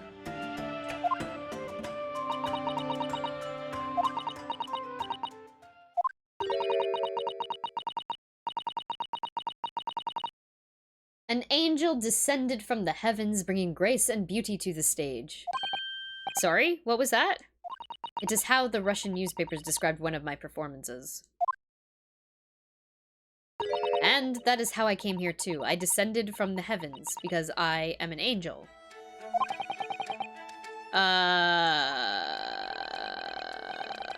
Considering English isn't your mother tongue, your description is very vivid. Mr. Sholmes once said, I can never resist the touch of a touch of the dramatic. It seems Miss Pavlova is the same. Beef is smitten, isn't he? Maybe. Beef Stroganoff. A genius descended from the heavens, bringing grace and beauty to deduction. Words once said about myself. Really? A quote from the wonderfully extravagant advertisement for the adventures of Sherlock Sholmes, in fact. Yes, Mr. Showy. Anyway, it doesn't look like Miss Pavlova's gonna tell us what really happened. Tell us about your friend. So the friend you mentioned is inside your traveling case, is that right? I don't think animals are allowed on board according to the rules of passage. Oh, please, don't tell. Don't tell any of the crew. If they found my precious...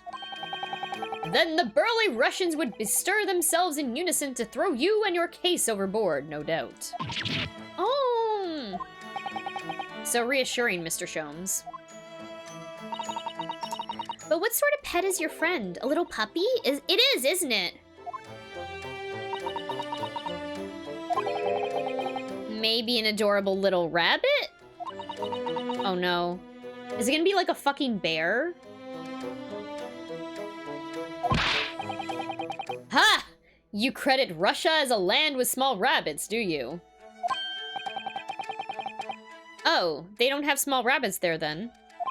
You may well ask. I have no idea! Ah, okay.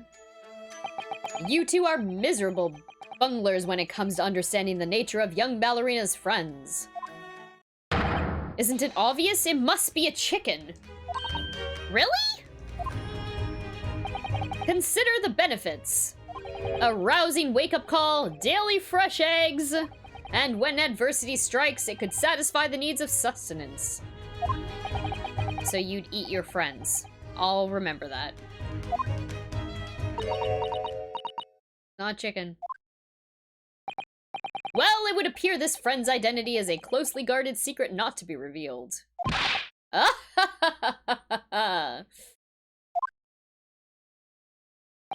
She obviously doesn't quite trust us yet. There's something I should like to show her, I think. Maybe she might be able to shed some light on it?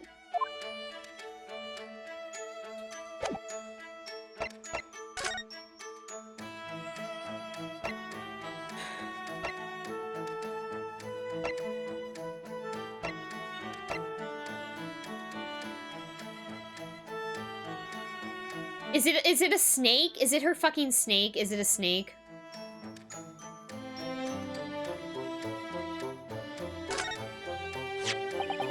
This is the diary of my friend who passed away. His diary? Yes, and he wrote in it last night before he died. Something a little unusual. It reads... 1:23 a.m. I can hear a faint whistling sound. And then a few minutes later... 1:35 a.m. What looks like some sort of speckled band is dangling from the ventilator grill. A speckled band? I don't understand.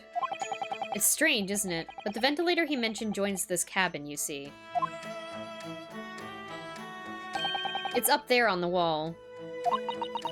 In other words, his cabin and the victim's cabin are connected together. Yeah, I'm wondering if it's the snake. I'm wondering if it's the snake. Oh. Miss Pavlova? Has something occurred to you? Does the speckled band the victim mentioned mean something to you? Or the whistling sound, perhaps? No. I don't know anything. Oh.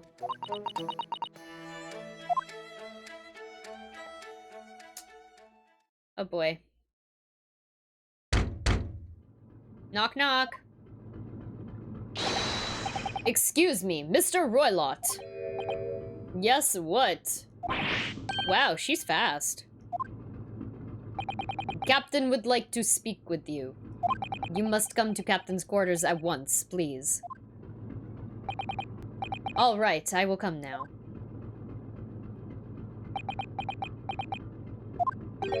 What? You must leave now. Oh, no, it's fine. Don't mind us. Yeah, please don't worry yourself, Mr. Roylott. Get out.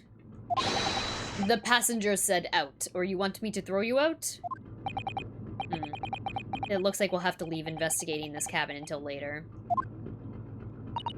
What a pity.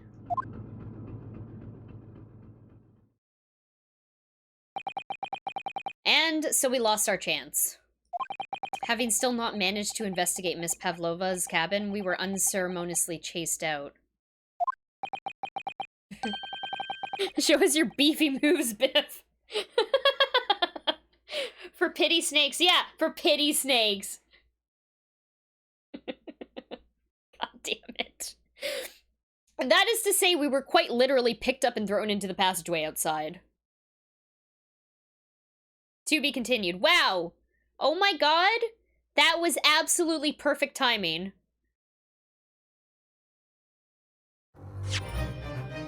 Save your current progress? Yeah.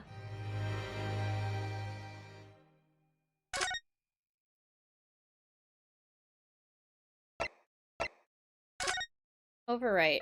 Perfect. Wow. Yeah, I also like the second half of that more than the first. That was a really interesting mechanic, right?